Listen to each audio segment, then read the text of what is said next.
So welcome participants of our discussion platform, Ukraine's EU integration in the agricultural sector, staying aligned with EU policy changes. My name is Katarina Shor. I am manager of the project of informational center Green.ye. Today we are going to host this event together with the director of information center Green.ye, Tamara Malkova. We are going to have very discussion session, minimum presentations, maximum discussions, because we think that we got lots of questions accumulated that we would like to discuss. Before we actually start, before we get to the very agenda, we have certain technical matters to discuss. So first of all, I'd like to say that we have a video recording today, and we also having pictures taken for publication in a digital or printed form, and photo and video can be saved with information aim, and they are going to be used only with the aim of support of public connections or documentation. If someone of those who are online do not want to be present on videos and photos, you can switch on your video and change the name to remain anonymous. The event, as you understand, is also hybrid today. We have participants here in the audience with us in Kyiv, and we have lots of participants online as well.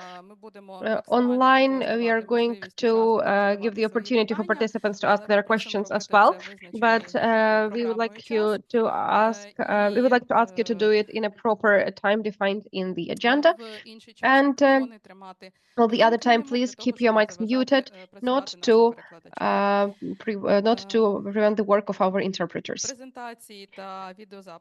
So presentation and recording will be sent to all the registered participants. If someone joins us but has not yet registered, so we do not have your email, please register.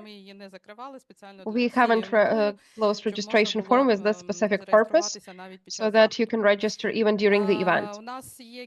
We have several foreign speakers with us today, so that's why please make sure that you have headphones. Those who are in the audience, those who are online, please check whether interpretation is working. You need to click the globe icon at the bottom of your screen to select the proper language channel. Of course, we would like to start this event with expressing gratitude to our defenders, because thanks to them, thanks to their fight and resilience, we can keep on working, living, creating, and actually, we really honor them today. Glory to Ukraine. And why we have gathered here today? Of course, it is clear that we all have to have Euro integration as soon as possible. We understand that the agrarian sector is one of the most important sectors for all of us, for the EU that is planning to accept us as well. That's why we would like to involve to this dialogue platform also the various stakeholders, various organizations from various sectors, and discuss and to talk about future of our agrarian sector, especially taking into account that 1 month ago, European Commission published new vision for the development of agrarian policy in the EU. Our today's event is conducted within the project Green and Inclusive Agrarian Policy Steps Forward, Step Towards, that is being implemented by ICO Information Center Green.ye with the support of the European Union and the International Renaissance Foundation within the framework European Renaissance of Ukraine project. So now let's get to introductory words. I would like to give the floor to Tamara Malkova, please. Director of Information Center Green Dossier, Olga Kvashuk, Manager of the Europe and the World Program, International Renaissance Foundation, Christian Hell, Agriculture Sector Manager, Delegation of the European Union to Ukraine, and Mykola Moroz, Head of the Department of Agriculture Development of the Ministry of Agrarian Policy and Food of Ukraine.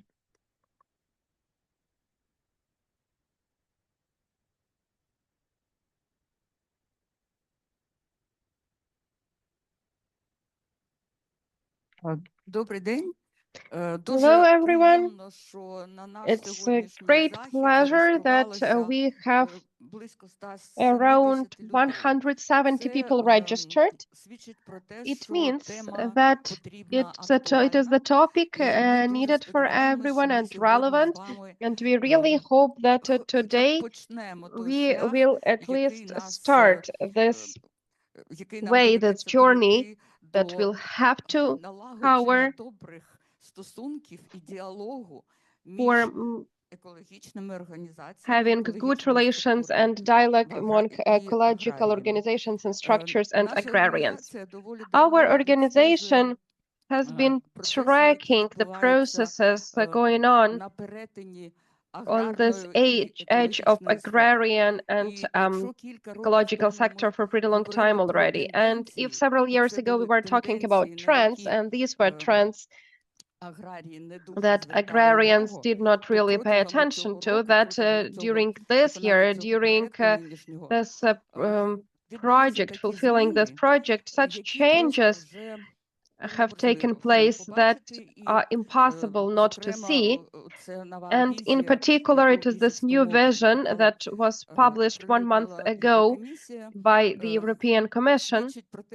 And it means that the speed is getting higher, that our movement towards European Union is getting faster. There are changes going on, and it's extremely difficult for us, as it turned out during these last 2 months.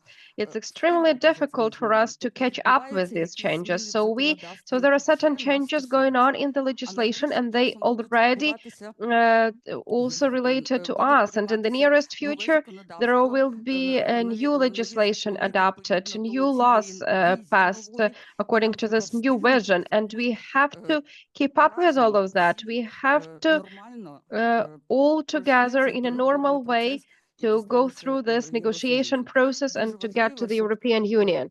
So it is extremely important so that representatives of agrarian structures and agrarian business cooperate with ecological organizations and ecological structures. And we do hope that today we will actually try to fund, to launch this dialogue among different structures together with you today. Thank you, Olha. Yes, thank you. I will try to be as concise as possible, because my role is to talk why we are supporting this such projects and why International Renaissance Foundation in cooperation with the European Union. Actually, we have this program Europe and World. It was European before. It has been working for almost 20 years already. And we have been promoting also ratification agreement and so on and so forth, and its implementation. And with Green Dossier, we also have long history of cooperation. This exact project was within our cooperation with the European Union. It was called Europe Friendly to Ukraine, and it was actually, it was important to talk here about the impact of Ukrainian contribution of Ukrainian society and how to survive under the conditions of war. It was help to our internally displaced people. So actually founding the policies for all these processes to happen in a proper way. And also it was work with defenders, with veterans to prepare society to live in new conditions. Now we have started a new project with the European Union. It's called Joining the EU Together, and we have just announced the competition for NGOs in various spheres, not only those who are dealing with agrarian policy. We actually have 34 chapters, 6 clusters. So starting from human rights, finishing with transport matters, very digital, and also agro sector to help work in expert groups, because we have close cooperation with uh, Governmental Office of European Atlantic Association and Office of Vice Prime Minister, and we always have requests from them that we need expertise. We cannot do it on our own. We cannot do it in a proper way. Tamara has mentioned about everything that is going on in the European Union right now. There are very big changes, and also this joint agrarian policy. And in Ukraine, we have also presented agrarian strategy, and we need to synchronize all of that. And since the very agrarian sphere is very not homogeneous, because on the one hand, we need to talk about this green approach, but at the same time, we understand that every business has its own interests, and it all has to be balanced properly. So it's really great that we have such platforms that help all of us to meet with business, government, and also public experts, and to develop such policies together, because we have all the same it's this way towards the European Union, and we see what trends are now in our neighboring countries. Poland, yes, if in the context of agrarian cooperation. So we need to work with our neighboring countries. I believe that we will be able to overcome all of this together. Thank you. Thank you, Olga. Thank you very much. So I will express myself in English. So maybe I leave the people in the assistance to get their headset ready. Thank you very much. I'm extremely honored, basically, to participate to this event, and I'm also grateful to the organizers to provide me with this opportunity of few remarks on behalf of the EU delegation to Ukraine. I give you a little bit of time to get the translation and the interpretation.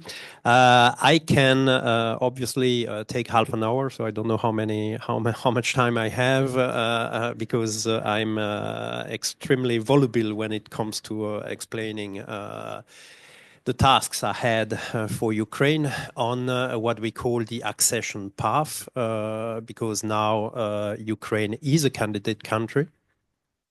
And the accession to the European Union is on its horizon. As you rightly mentioned it, I like the title because you mentioned that you have to stay aligned with EU policy changes. This reflects the fact that the accession path or the accession process is a moving target. Basically, it's a process which is based basically on change on the European Union side, to which Ukraine will have slowly to adjust, aligning its legal framework, but also its standards, the process and procedures, and above all, and this Mikola knows, the institutions of the country to basically the European Union requirements. That's extremely important.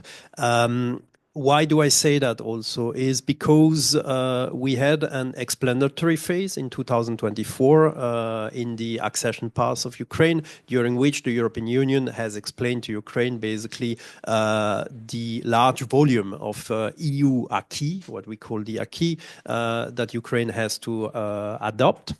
And now we moved in another phase of the process, which is the bilateral screening, during which we expect from Ukraine to explain to the European Commission at which stage Ukraine is in terms of alignment of the institutions and the legal framework, and explain basically the Commission how Ukraine is expected to fill in any existing gaps.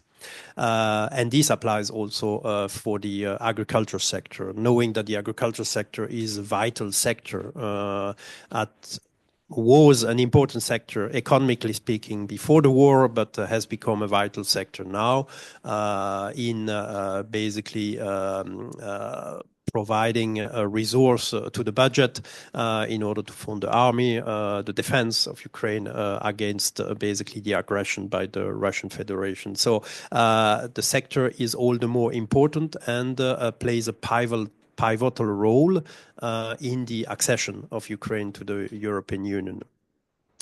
Now, the process during this process, Ukraine is not going to be alone. Of course, the European Union stands by Ukraine in order to support its institution and the government to align with the requirements of the European Union, especially on the legal framework.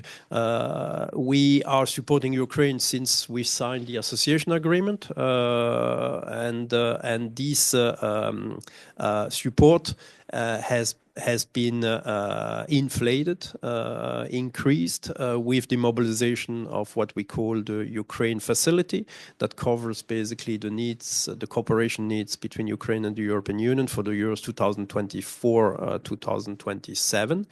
Within that frame, we have one important pillar of the Ukraine facility, which is the first pillar that is underpinned by the Ukraine plan that has been developed by Ukraine, and that enshrines the most important reforms Ukraine has to implement in order to secure its accession to the European Union. Obviously, the accession is not only aligning the legislation, but it's also it entails basically a complete set of reforms that have to be secured and implemented in order basically to access to the benefits of each EU member states, including in the agriculture and rural development sector. On the accession path, basically we divided the different legal requirements into different chapters. So everybody knows, I guess, in the room and online that the core chapters for the accession of Ukraine are chapter 11 for agriculture and rural development, 12 for sanitary and phytosanitary issues, which enshrines, of course, plant health, quarantine, veterinary medicine, food safety, the adoption of the farm to fork approach, etc., etc., and chapter 13 for fisheries and aquaculture. So these are the three main chapters that organize basically the accession in the sector. And what is important is that under the Ukraine plan, we have already one fundamental reform that is covered, which is basically the development of the agriculture and rural development strategy to 2030, which Ukraine, thanks to the commitment of the Ministry of Agrarian Policy and Food, has already adopted and is on the way of implementation, because I know that you have developed a detailed action plan, and we count on basically the ministry to roll it out with our support. We are going to not abandon you in this. And what is important is that basically many of the priorities that have been highlighted in the strategy are priorities, of course, of a country at war. We're talking about food security. We're talking about recovery aspects, etc., etc. But they already the strategy already entails basically the major reforms Ukraine has to implement for its accession to the European Union during the first years until 2030. I mean, here I'm talking about, I've already mentioned basically the adoption of the farm to fork and the sanitary and phytosanitary measures that are implemented and apply in the European Union. But we are talking also about a radical change of the institutions with the adoption of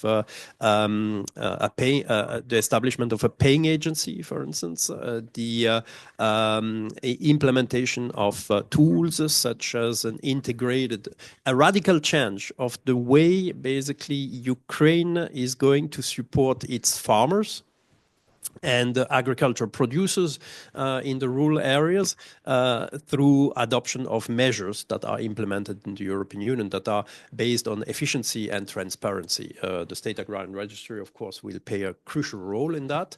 And the new legislation that is currently being developed will also be important because it will establish the paying agency and all the different tools that we are in need of.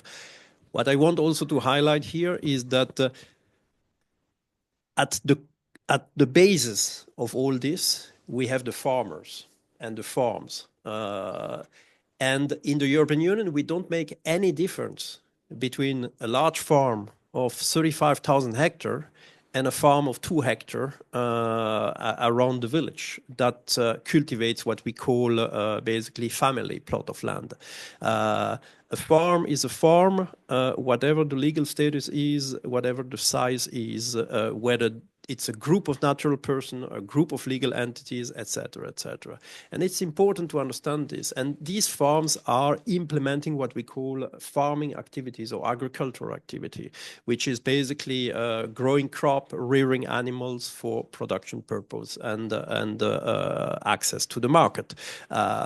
So that's a fundamental importance, because if this is not aligned, Ukraine may have difficulties to access basically the finance of the common agricultural policy, whatever the sector is. I mean, because these finance are open to not only to support basically production, but they are also here to support basically biodiversity, the development of the rural areas and the rural fabric, because we believe that a farm should not only be an economic operator in the rural areas, but is a custodian of rural areas and contributes to the rural fabric, not only in the field, producing crop and rearing animals, but all what the environment in which the fields are enshrined. And basically, farms are also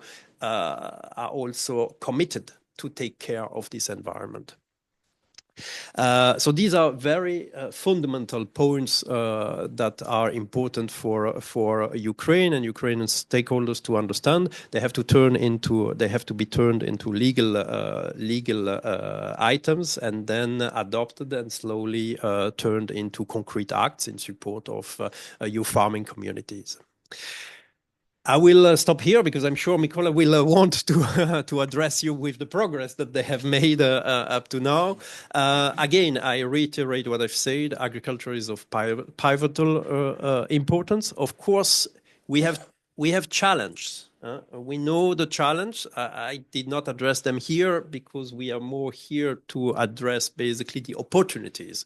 The challenge will be overcome because we will stand committed together in order to address this challenge and to overcome them. And for that, we count, of course, on the government of Ukraine, the institution of Ukraine, and notably, in particular, the Ministry of Agrarian Policy and Food, to steer the process in the way that it is at the time being. Thank you very much for your kind attention. Дуже дякую, Бен. Thanks a Ви lot. окреслили, по-перше, Thanks a lot. дуже You багато всього, що actually Україна має зробити на have шляху до covered a lot євроінтеграції. that Ukraine has І дійсно це шлях. to do Під towards одним European словом, ми integration, and it is розуміємо, really що a way we євроінтеграційний understand that процес не Euro закінчується, integration а можливо process is тільки not going to починається. finish with Працювати the нам accession, and прийдеться доволі it's only багато. starting, so we'll have to work a lot. Щиро вдячні We Європейському are Союзу extremely за grateful ту to the European всеосяжну Union підтримку, for яку that Європейський comprehensive Союз і його support інституції provided постійно by the European надають Union and its institutions. Україні. And тепер, дійсно, now, почути, yes, що ж ми вже now we would робимо like на to цьому hear what шляху, is already being в done on процесі, this що у way, нас відбувається, what's які going on in останні the зміни, пане process, Микола. and what changes are there. Дякую. В першу чергу хочу Thank you. подякувати First за of all, запрошення I would на like цей to захід, тому express my gratitude for the invitation to моє this щире event, переконання, чим because більше ми розповідаємо, чим I більше do ми believe that спілкуємося, the more we чим talk, більше the ми more we дискутуємо, communicate, тим the more кращий у we нас dispute and буде discuss, the better результат. will be the Справа в result. тому, що коли ми The говоримо thing is про that вимоги when we are Європейського talking Союзу, about чесно кажучи, не requirements of завжди the European Union, всі до demands кінця of the European розуміють, що ми Union, not повинні зробити, як everyone ми fully повинні зробити, understands коли ми what should повинні be done, зробити. how it should be done, Виникає when it дуже has багато to be done, питань, and there виникає are lots багато of міфів, other які questions, потрібно lots of розвінчувати, myths розповідати. that І, have to be власне, dispelled, пан and Михайло we вже and згадував actually про один Then з Hal наших таких фундаментальних already документів mentioned по one of стратегії important сільського documents господарства on до the 30-го strategy of року. Власне, коли ми um, розробляли цю стратегію, ми by 2013. So when we вперше, were напевно, developing this strategy, then започаткували we probably for the first time implemented it in the format of dialogue. So we haven't just taken demands from the European Union, but we also started the dialogue. We started discussion. We were visiting regions. We were asking producers from small to big ones, what do you think about this? What do you think about that? And frankly speaking, all these things we tried to also explain in the strategy and to do it with the biggest compromises so that we need to take into account everything that is happening in Ukraine right now. So what our producers have to do, not to have any fantastic, unrealistic goals. So when we're developing our plans of measures, I'm very happy to see here people who joined our strategic sessions. We have conducted 7 strategic sessions, and we engaged more than 250 people from different institutions and organizations, and there were different views, but still we got to compromise, and we understood that yes, this demand is needed and it has to work this exact way. So that's why I'm really grateful to all participants, all projects. We have John Mills, they were supporting us also in this project, representatives of the project. We have them here as well. Thank you, dear colleagues. Now Ministry of Agrarian Policy is preparing, that's what Mr. Van Hal was talking about. We are preparing 2 explanatory sessions that are going to take place in September. We will be telling the European Commission how everything is working here and what should we do to actually align our legislation and constitutional capacity with European requirements. Now, representatives of agrarian policy are very deeply involved into this process. We are consulting with producers, with representatives of the European Commission, and now we also have involved representatives of the project, and we have already developed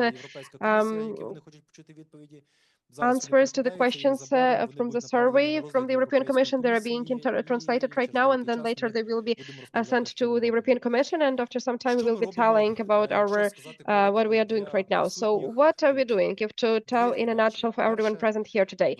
2 things. First of all, it's important we are talking about institutional capacity. Mr. Van Hal already mentioned that. We are developing institutions that we have never had, paying agency, and Ukrainian producers will get funds from that. We are now developing the system of data collection, because without it, it will be extremely difficult to make decisions. It will be called FSDN in several years. We have already started pilot projects. We are looking for touch points, how to get this information, where we still have some gaps and challenges this year. We plan that 5 regions will be working on implementing the system in Ukraine. And next year, we want this system to cover whole Ukraine. This is our maybe a little bit ambitious plan, but I'm pretty sure that we will be able to do that. We are working on the system of knowledge spreading. When we are talking about standards, when we are talking about requirements of the European Union, we understand that producer has to get this data from somewhere. And actually, there's a system that platform AKIS that we plan to launch already this year. This platform actually will be directed so that producers can exchange their ideas, and that so that we also can explain them, can explain everything to farmers. It will be a very interesting discussion platform where we will have lots of information, and where even producers among themselves will be able to communicate. And one more important thing, I think that next week we are going to also already have one of the fundamental laws, and it's actually talking about all the things I'm talking to you about right now: FSDN, Bank Agency, Ajax system, register, state agrarian register, because this the transparency will be fundamental for us. And what Mr. Van Hal mentioned, it's also this matter of a single umbrella definition on who is the farmer, who is the producer. It also will be in this project, in this draft law. We hope that the government will review it and consider it next week, and in April it will go to Verkhovna Rada. So right now I'm talking mainly about the chapter 11, because colleagues are working on the 12th one and 13th one on fishery. Lots of other serious changes are taking place there, but I cannot tell you anything about that so far because I do not have that much information about it. But please follow what the ministry is doing, join the dialogue, and we want to hear you as much as possible so that we can implement all the European requirements, and so that it is as painless for our producers as possible. Thank you. Thank you, Mykola, for this very exhaustive description of what is going on, and thank you for the invitation, for joining to all the discussions. I'm pretty sure that all our colleagues online have heard this as well. Actually, it is extremely important. Unfortunately, we do not have representative from the Ministry of Environment and Natural Resources of Ukraine. We really wanted some of them to actually come to us and to tell us about climate policy that they are forming right now, because it is extremely important for agrarian sector. Unfortunately, I understand that now we have the process of preparing to screening sessions, sessions on the topic of clusters of it's earlier than agrarian screening, and we understand that they are preloaded right now, but we hope that we will be able to join them to our further discussions. Thank you, dear colleagues. Now, please take your seats, take your places, and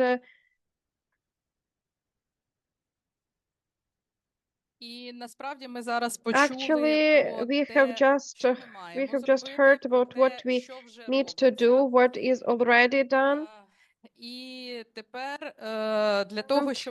Now, to actually be in this mainstream with the to be aligned, to stay aligned with the EU, we would like to hear about communique of European Commission concerning future of agrarian policy in the EU that were published exactly 1 month ago. We actually were trying to understand what it is about, and but I think that it will be the best to hear about that directly from the representatives of the European Commission. And now I would like to give the floor to Geisbertus Hildheits. Do we have him with us? Geis, please. Hello. He's here.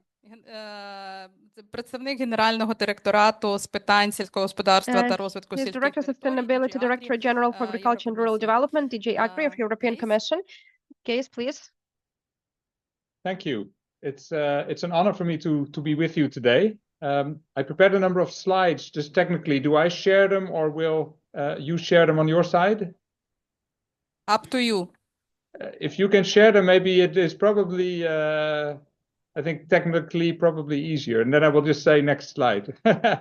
We'll go, if that is possible, it would be great. Yes. Wonderful. Thank you. It's really an honor for me to be with you today. Unfortunately, not physically, but I think it's really a great opportunity to discuss agriculture and agricultural policy in the European Union. I had a very good meeting with First Deputy Minister Taras Vysotsky. I hope I pronounced his name correctly, in BioFach, in the organic fair in Germany that takes place every year. So very interesting to get in touch with the organic sector in that event. And I would like to thank my colleague Christian from the delegation for talking a lot about the accession process and everything that has to do with this a very important preparation of the accession in the area of agriculture. I will try to talk about the document that the European Commission has prepared and proposed, adopted last month, which is about the future of agricultural policy. A vision for agriculture and food is what we have called it. And this document is really about the agricultural sector and agricultural policy broadly. So I will not focus specifically on organic, but just to give you a flavor of the organic sector in Europe, which has been growing considerably. In fact, this vision refers to the organic sector in economic growth terms on a number of occasions. And I think it's important to keep that in mind, that we see continued growth despite a slowdown in demand linked to the high levels of inflation that we have observed in the EU over the last few years, linked mainly to high energy prices, to the war in your country. But we see growth continuing. We have now 11% of the area of the agricultural area of the EU farmed organically. So, well, some people will speak about the organic sector as a niche. I kind of like to think about it as really part of the agricultural sector in the EU, and also a part of the sector that is growing bigger. But that just to frame a little bit the debate. I talk about the vision, but let's keep in mind the importance of the agricultural sector in the EU. So if we go to the next slide, why did we publish this vision? The very easy answer to that is that we recently saw a new College of Commissioners. They were installed in December. So a new political team at the leadership of the European Commission comes with a new plan for agriculture. But I think the real reason for recalibrating our thinking on the future of agricultural policy is growing geopolitical tensions. You were the last country I need to explain all these things to. So clearly this has put agriculture, food security, in a different political context, a different economic context.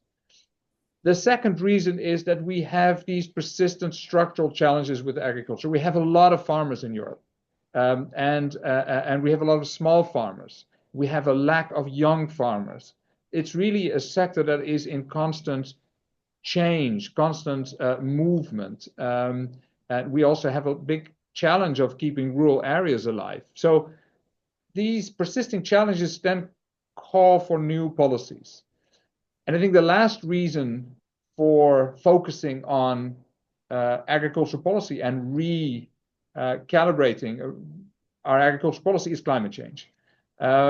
This is not new. I certainly don't want to say that we have suddenly woken up to the fact that there is climate change. But I think what is new is the realization of the effects that it has.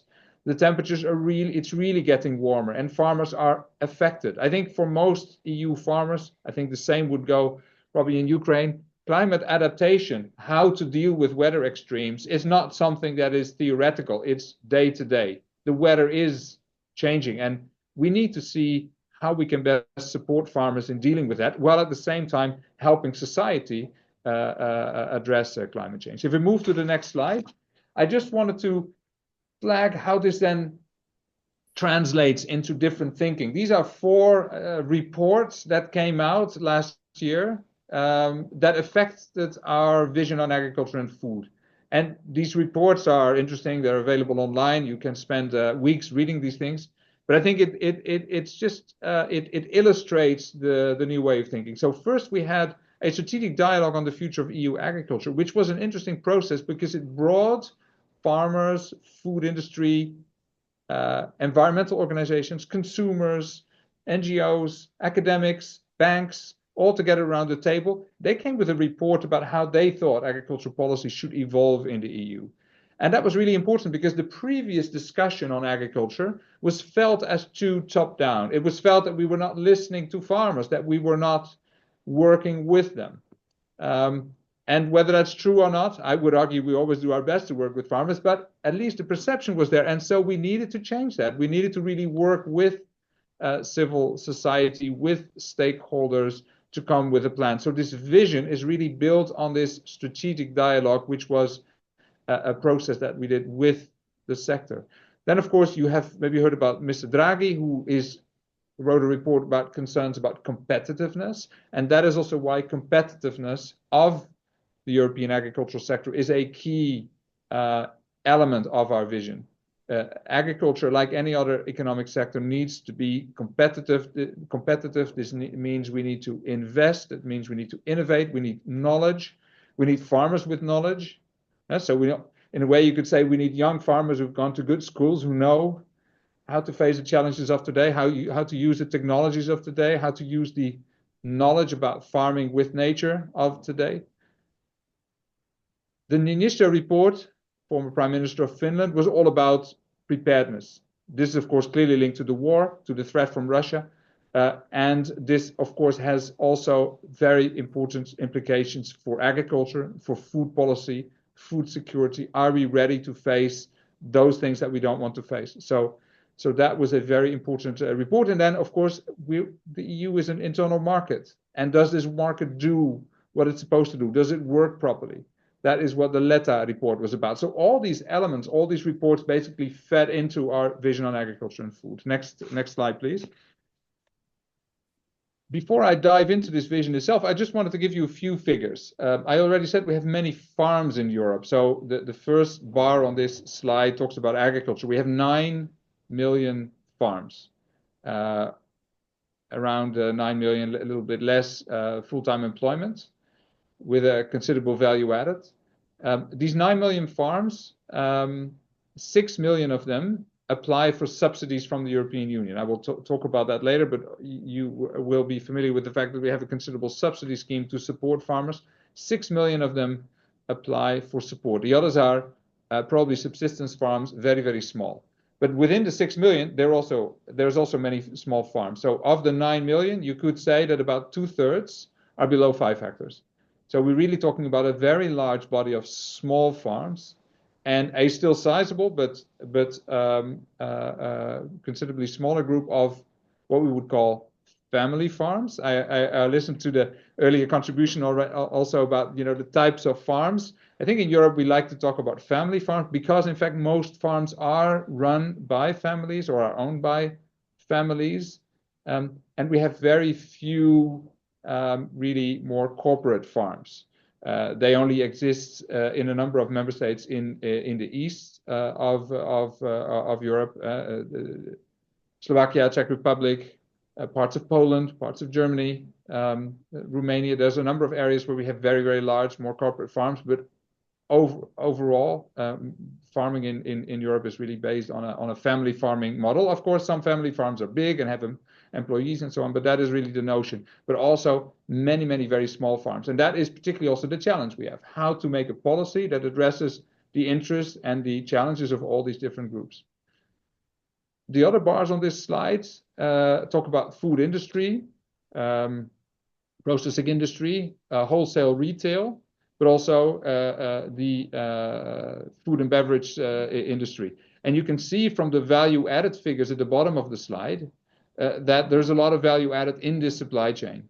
And one of the big challenges, of course, that we would like more value added to go to agriculture.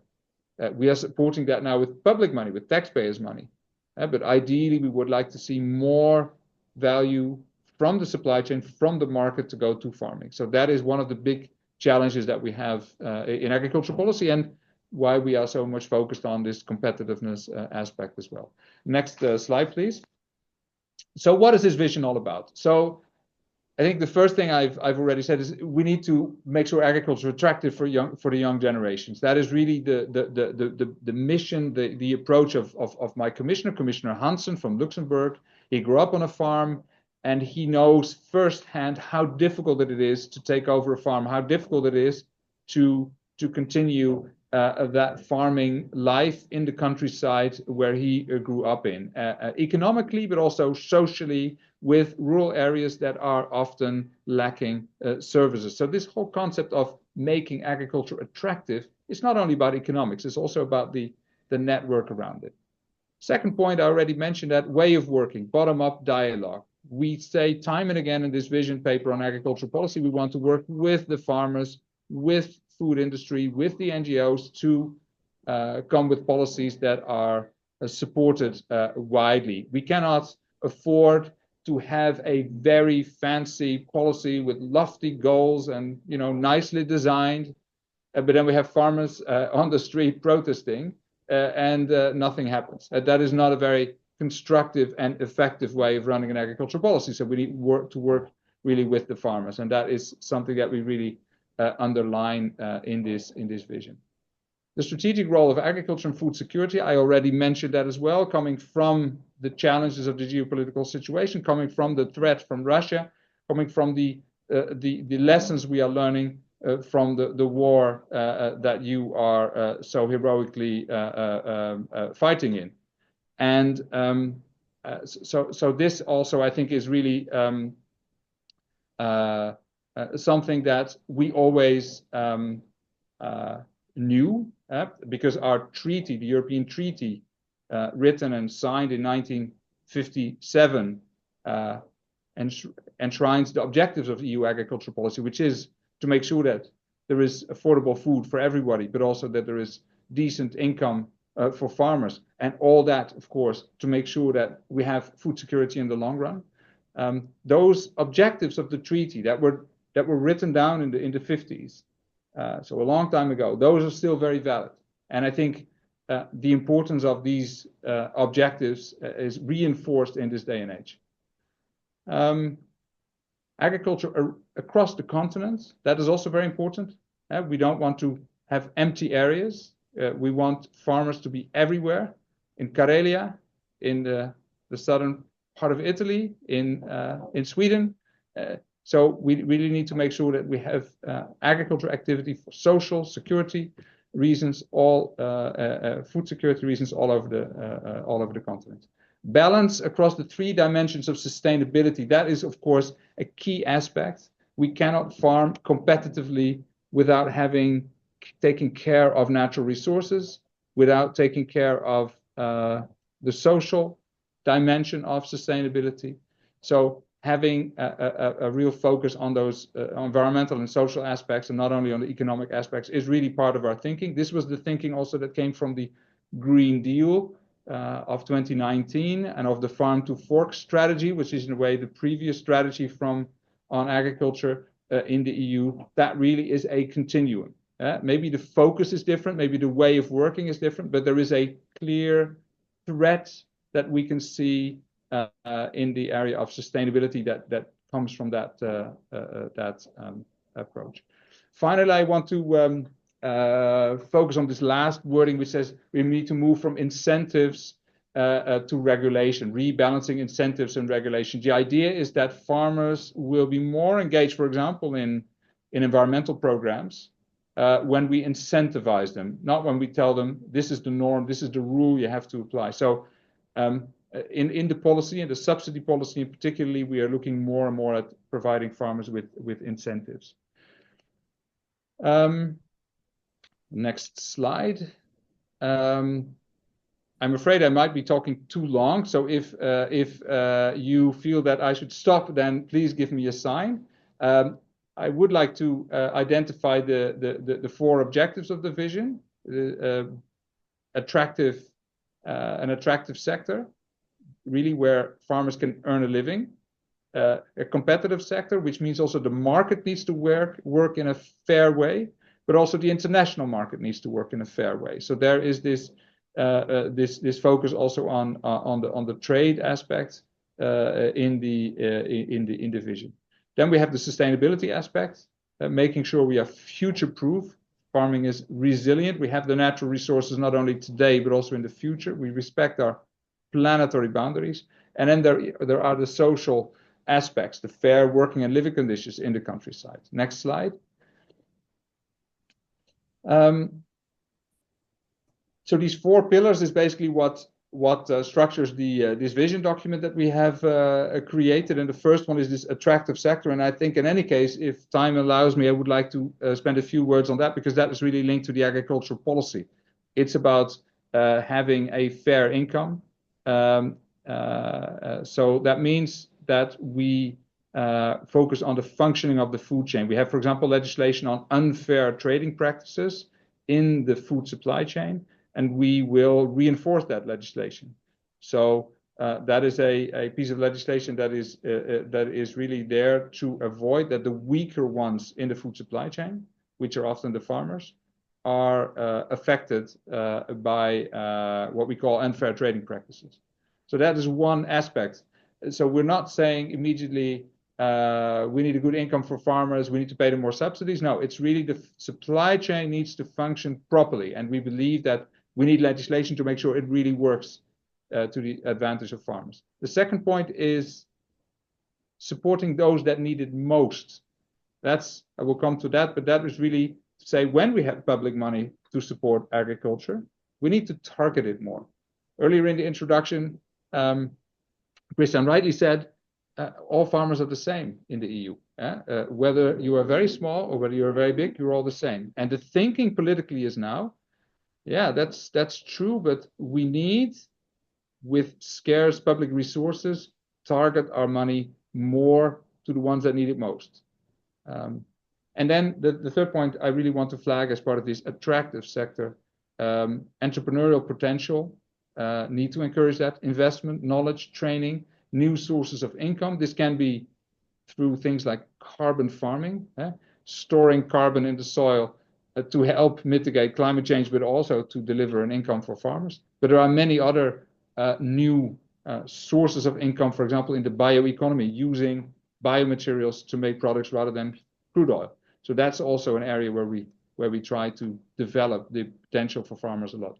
But maybe on this issue of, if you go to the next slide, please, on this issue of those who need it most, I think it's interesting to look a bit at the Common Agricultural Policy. So Common Agricultural Policy is often talked about. It's been there since 1962, based on this treaty that I mentioned. And today, when we talk about the Common Agricultural Policy, we always talk about the subsidy instrument, because it is a very big financial instrument to support farming in Europe. But of course, there's also regulatory aspects. We have a common market regulation. We have, of course, the legislation for organic farming. We have it for geographical indications. We have marketing standards. So there is a regulatory framework, but the main focus is on this subsidy instrument. And today we have strategic plans that member states prepare. And in these strategic plans, they can provide the support to agriculture according to some common rules. And most of the support is based on area. So more area, more subsidy. Very simple. It's decoupled aid. Most of the subsidies are decoupled. In other words, they're not linked to what you produce. They're only linked to producing. They are so we don't try to stimulate additional production with this policy. And what this vision now says is, okay, this is all very well, but we need to do that in a simpler way, because you can imagine that when you spend a lot of money on farmers, you still need to control the area. You still need to make sure it's well spent and more targeted. So simpler, but also more targeted. And that's the point I wanted to make. So who should we target it to? So what the vision says is it talks about young farmers. I already talked about the importance of that. It talks about what we call areas with natural constraints. So that means mountain areas or other areas that have physical handicaps where it's difficult to farm. You can immediately imagine if we want farmers to stay in the mountain areas, it's much more difficult to produce milk there. So we would need to provide them additional support to stay there and to have their farms there. So that is one of the ways of targeting. Another area of targeting is mixed farms. We see these the farms combining livestock and crops really declining. That's also a political priority given the circular advantages of these mixed farms. Something maybe very familiar in organic, but not so in of course in a lot of conventional farms.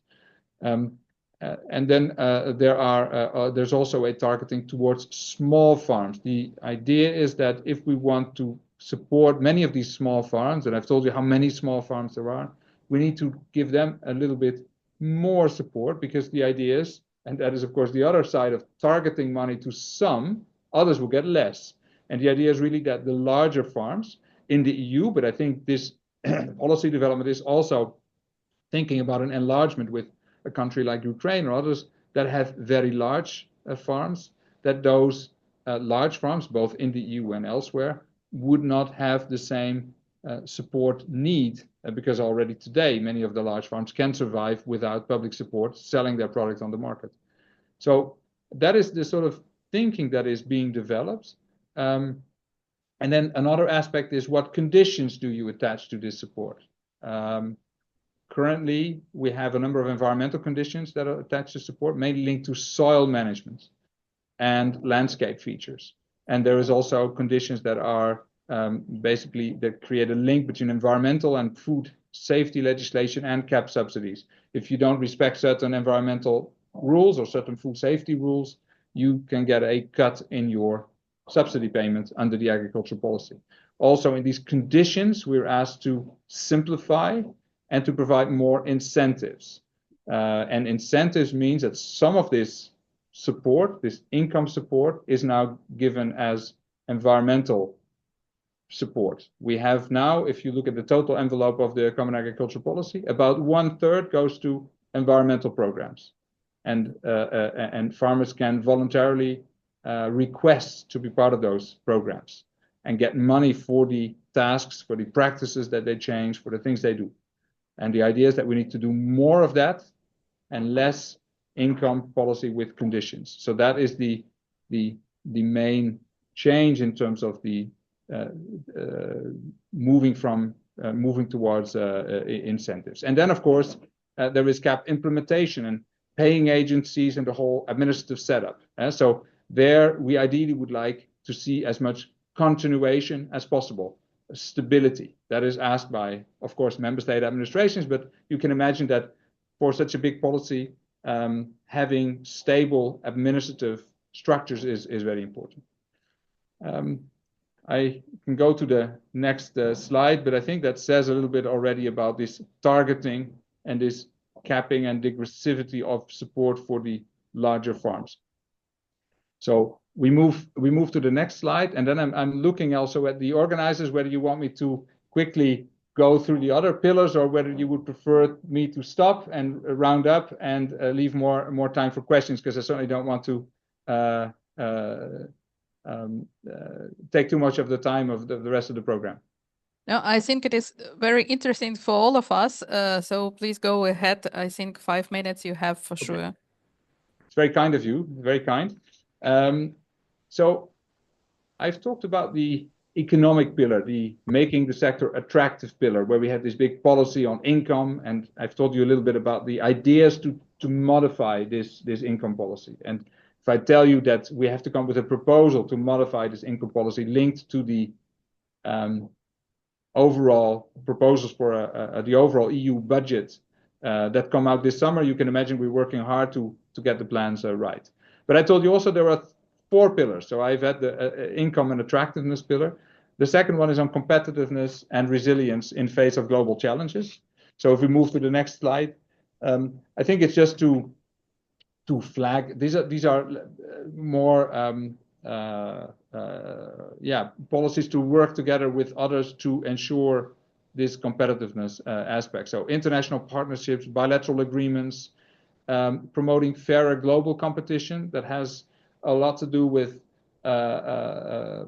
concerns that EU farmers feel that they have to compete and have restrictions linked to the products they can use, the animal welfare rules they have to respect that are not valid for competitors on the international market. So that is an issue where we want to move and try to rebalance that. But of course, in respect of our international trade agreement commitments, I think that is very important. We are fully committed, of course, to rule-based international trade. So I think that is an important aspect of this dimension of the vision. We're talking about reducing critical dependencies. That's bureaucratic speak for soya, energy, and fertilizer. So those are the 3 really issues where we are dependent, and which is of course not easy to change. But I think it's very important that we have a vision that focuses on that identifies that, and there are multiple ways in which we can chip away at trying to reduce our dependencies in these areas. I already talked about climate change. I think risk and crisis management is interesting when we are in a world where the geopolitics and climate change increase risks in farming, and where current policies to support farm income and to help farmers get money from the market may not always do enough because the risks and the volatility of the market are too big. We need good instruments in terms of risk and crisis management. First of all, farmers can organize themselves in cooperatives, can engage in insurance schemes for a number of risks, like hail is a very known one. But there are risks that surpass what can be done through such instruments. And there is also a public role. And we are currently working with the European Investment Bank also to see, can we organize pan-European insurance policies to cover really very high risks linked, for example, to drought or other climate issues. I think I move to the next slide. On the other aspects we can always discuss later. So this is the environmental branch and of the vision, and we really, with a nice picture of the country I know best, I think, and this is really about a future proofing. So if you go to the next slide, this future proofing is really about thinking about the environment not as a burden today, but really as something that we need to do to make sure that we have long-term productivity in agriculture. So I talked to you about already that we want to incentivize farmers, not penalize, but incentivize. That is a key aspect. The aspect of decarbonization. So we need to reduce greenhouse gas emissions also in agriculture, but we realize very strongly that agriculture will always have emissions. It's working with nature, working with animals, working with land. There will be emissions, but we need to still, agriculture needs to play an important role in reducing what we can, and also in capturing the carbon inland and in forestry. So agriculture has a very important role in this decarbonization, and this whole vision is part of the overall idea of the EU that we need to reduce, that we need to fight climate change while at the same time becoming more competitive.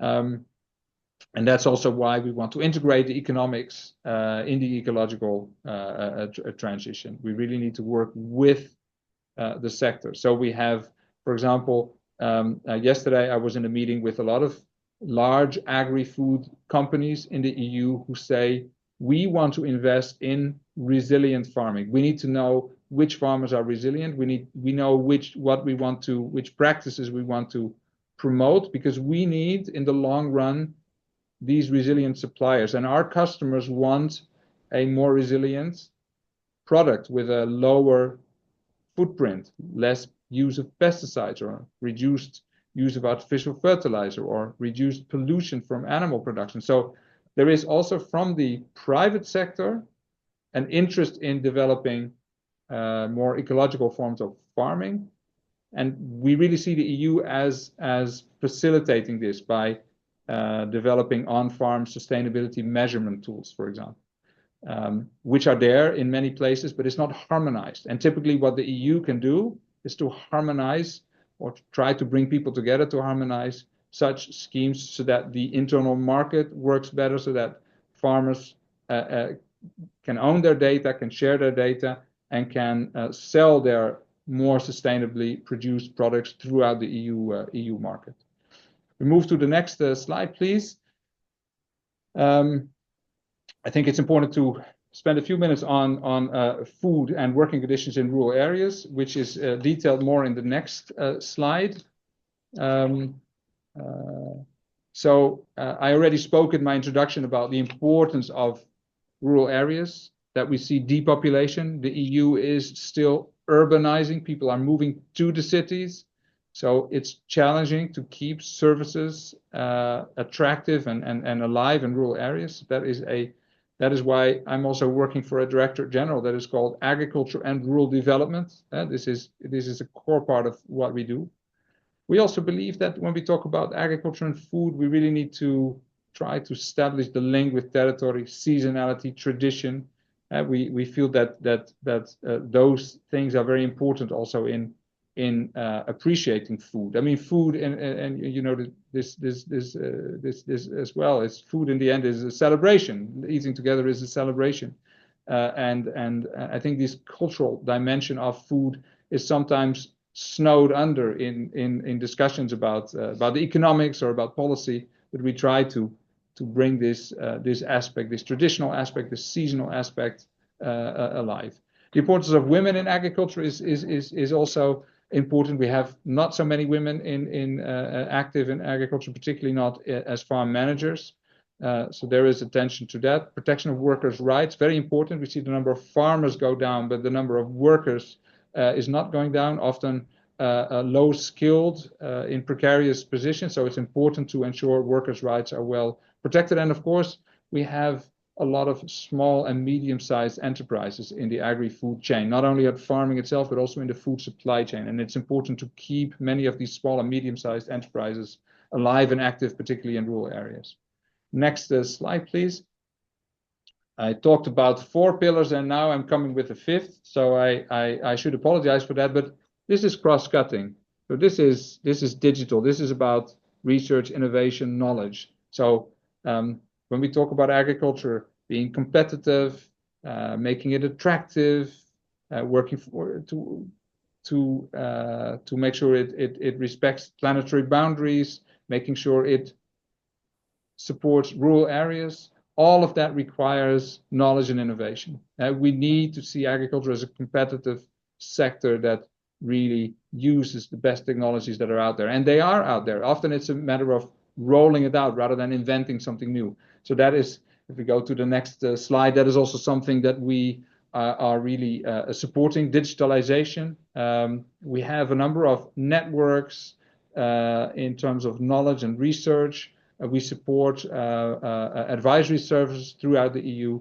And this is really also an area where we need to step up our efforts to help deliver on all the other objectives. And I think with that, I've certainly used up my additional 5 minutes, which you generously gave me, but I should have also reached, I think, the end of my presentation, and I would like to thank you for your attention. Дуже дякую. Щиро дякую. Thanks a lot.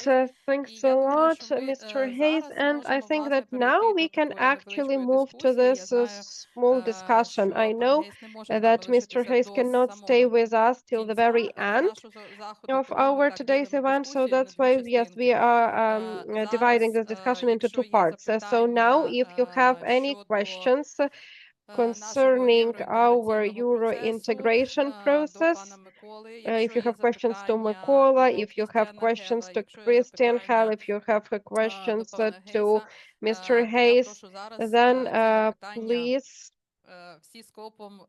ask these questions now. I do not see questions in the chat, dear colleagues. While you're thinking about questions here in the audience, I would like to ask, first of all, my question to Mr. Hayes. So you have mentioned about a strategy from farm to fork, and we presented it. Actually, it was adopted in 2020, almost 5 years have passed. But about this strategy, there is nothing about it in this new vision. So there were lots of aims in the strategy on achieving having certain amount of land for organic production, and it's talking about reducing of pesticides and so on and so forth. Where are these goals are now in this new vision? Very good. So luckily I expected that question, or I get that question a lot, and it's a good question. It's a good question because I think as a public authorities you need some stability in your policy making, and so the question is really how do these 2 strategies link? So the objectives of the farm to fork strategy stand. So that is where we want to go. The next question is, were the means the right ones? So did we have the right tools to get there? And I think the general opinion is that was not the case. I talked about working more bottom up. It's not the case. So on organic specifically, we had a target of 25%. I think the realization is that we really want to grow the organic area in the EU.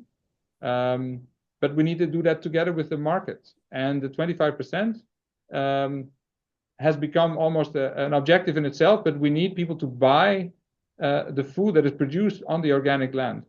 And so the ambition to support the organic sector more with public money, that we have done. We have added considerable money in our from our agricultural policy to transition, conversion of farms, and through supporting the maintenance of organic farms. We have an organic action plan that really tries to develop all the stages of the organic sector. But in the end, we also need people to buy the organic food. And I think with this strategy, we want to focus much more also on the market aspect, because in the end, we think that way we can reach the farm to fork objectives in a better way. Дуже дякую. Thanks a lot. And I have one more question. Багато зараз мова йде про We are talking a lot now about simplification. Yes, and чого вони будуть why? стосуватися? Тому що What is going to be about? Because there are lots of talks about the fact that maybe something from ecological, environmental requirements will be out. So what this simplification will be about? In which direction? Great. Yeah, no, that's a very good question. So we had last year we had a simplification package. And this included one aspect that particularly affected the environmental aspect of the policy, which was that we had a requirement that a certain percentage of arable land should be non-productive for biodiversity reasons, 4%. And this condition was taken away. So what remains is the obligation for farmers to maintain landscape features, but not anymore this 4% additional land for biodiversity. However, member states are now required to provide an incentive scheme for farmers to put more land aside for biodiversity.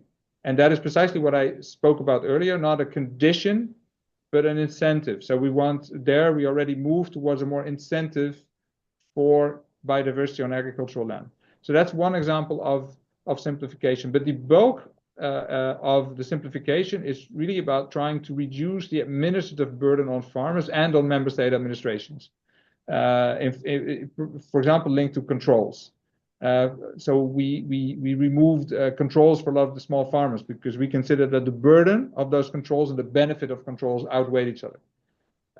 Currently, we are preparing a new simplification package, which should come out by the end of April, which will contain a number of, I would say, smaller modifications of our agriculture policy that really focus also on reducing the burden for farmers, while not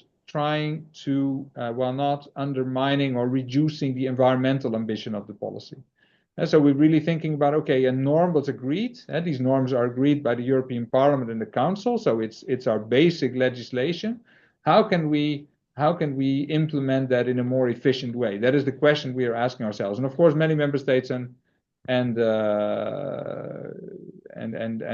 members of parliament and stakeholders are giving us ideas, but we are really assessing all that. And I think in the context of simplification, there is another aspect I would like to highlight, that at the end of 2025, we're going to come with a package of simplification to reduce the burden of legislation on farmers, but not agricultural policy, but other policies, environmental policy, food safety policy. And there again, we need to not reduce our norms, not reduce the policy objectives, but do it in a more intelligent way. So that is another package that is in the pipeline for later this year. And the last one is particularly interesting because one of the things we want to do in this package at the end of the year, particularly interesting for the organic sector, is to facilitate biocontrol products to be on the market. So we want to reduce, you mentioned farm to fork, we want to reduce chemical pesticides, hazardous pesticides, but farmers say that's all very well, but we need an alternative.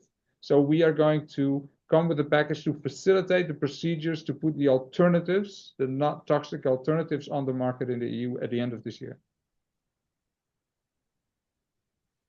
Thank you so much. Я зараз дам з вашого Now, дозволу if you don't mind, I will give the opportunity for Mr. Gaze to rest a little bit, and I will ask the question from the chat to Mr. Mykola Moroz. Could you please share the title of draft law that you were talking about that will later be considered by Верховна Рада? Thank you. Actually, it is called about introducing changes to laws on Ukrainian organizational and state support in agro complex. It is on the website of Ministry of Agrarian Policy. It is a subchapter draft laws, and you can get familiar with it there. Thank you. And now we have several more questions in the chat. To Mr. Hayes. So let me read them out in English. Of calling back the new pesticides regulation proposal? Very good. Yeah, the pesticides. Now this is very good. So we talked. You already asked yourself about the farm to fork objective. So we had an objective to reduce the hazardous pesticides by 50%. And we put out a proposal to put this into law. And basically, this was heavily criticized by many member states and by members of the European Parliament. And the outcome of the discussion was that the law was so there were so many amendments to reduce the ambition of the law that in the end the Commission decided we're not going to go ahead with this. So one of the criticisms was, of course, that we had said, okay, everybody needs to reduce pesticides, and in some countries they need to do more than others because they have a higher level of pesticide use. Some countries said, well, we have such a low level, we don't want to reduce any more further. So there was this discussion about the balance between the member states, for example. So that was the reason for withdrawing this objective. But I think I should underline that this was what we call the sustainable use regulation for pesticides. Currently, we have the sustainable use directive. So it's a directive that is in place. We felt that it wasn't working properly, and that's why we came with an alternative. Now that the alternative has been withdrawn, we are working with member states to say, okay, let's make use of the sustainable use directive, because the objective to reduce the use of hazardous pesticides is still there. And it's also good. It's important for biodiversity. It's even important for the health of farmers. And how can we do this? Well, in some places, you can do it through knowledge and innovation. I underlined already the importance of that. In other places, we really need an alternative. And so that's why at the end of the year, we tried to come with this proposal on biocontrol to at least facilitate the more rapid introduction of the market of these biocontrol products. Дякую. Я зараз Thank you. And now I would like to give the floor because we have the question from the audience, and then I will get back to questions from the chat once again. So could you please introduce yourself? Good day. I'm Alexandra Novak, JICA Partnerships Coordinator and World Bank Consultant. My question is, you mentioned that Europe also faces the problem of disparities among regions because there are, so to say, those mountain regions where it is quite complicated to do agriculture the same as other regions. And we here in Ukraine, we have another problem now because the war has severely damaged several oblasts, like 9 or up to 10. They are, so to say, their agriculture production is severely damaged, and like they will start their integration path, so to say, on with less resources, with less productive force, with less labor available there. So like, what is your maybe suggestion or thoughts? Should some simplifications be also, so to say, adopted for those regions that are not, so to say, not so well developed or that suffered significant damage or something, because they probably will need some additional adaptation period in order to actually be able to implement all the requirements? Thank you. Yeah, thank you. That's a very good question. So the answer is yes. We need to do special. We need to treat those areas specially. How is something I think that really needs to be done together with you, together with Ukraine. Obviously, it's something that is not occurring. Luckily, not occurring. That we don't have that much experience, particularly with that situation you were describing. There is the example of Croatia. When they joined the union, we had what we call a demining reserve. Not all agricultural land could be used because of landmines. And once these areas were cleared, they were brought into the agricultural policy. But here you are speaking about more complicated and challenging problems. I think the way we approach our agricultural policy now is really to work with strategic plans by member states, and we ask the member states to identify what are the challenges and how are you going to address that. And basically, member states get an envelope of money which they can use to address those problems. Of course, they have to spend it within an EU framework. So I think this philosophy around, okay, let's work with the member states and let's design a strategy that really helps the agricultural sector in a country is something that could also really apply to a situation here where you have severely affected areas from the war on multiple levels: land, people, infrastructure. So I think this is typically something that we need to address. But I think the thinking about agricultural policy that we have now would enable us to do that together with Ukraine. Дякую дуже. Ми маємо ще одне питання в залі. Thanks a lot. We have one more question from the audience. Thank you. I have short question to Mr. Gaze. Yaroslav Romanchuk, head of organizational committee for Investment Congress. We are living in very specific times right now, a time of hybrid war. One of the elements of hybrid war is propaganda and disinformation, misinformation. So we see that in the European Union, there are lots of negative and false information about Ukrainian farming and Ukrainian products. Could you please tell whether in your strategies there is a place for helping Ukrainians inform everyone in a true way about Ukrainian agriculture and Ukrainian products? Because our main task right now is to show Ukraine not as a problem, but as a country of opportunities. Thank you. Yeah, thank you. That's a very good point. In fact, in the vision, we flagged that we need to fight disinformation in rural areas specifically, and I think that could certainly include any disinformation about Ukraine. So in that sense, it's covered.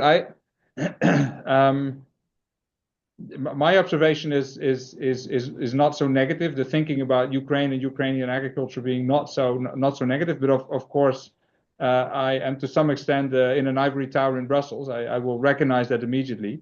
So I think clearly this is an issue to address. I do know that our network of representations in the different member states monitor what's going on in the media and fight disinformation in that regard.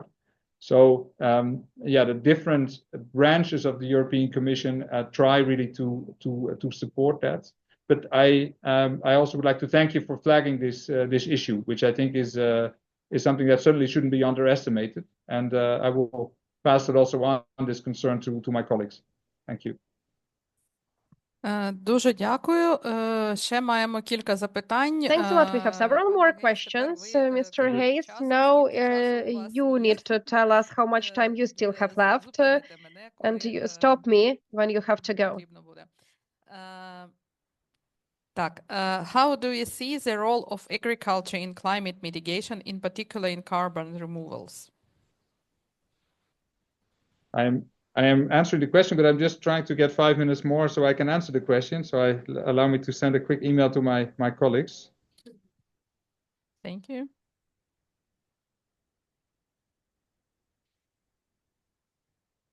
So on carbon removals, that's very, very important. So The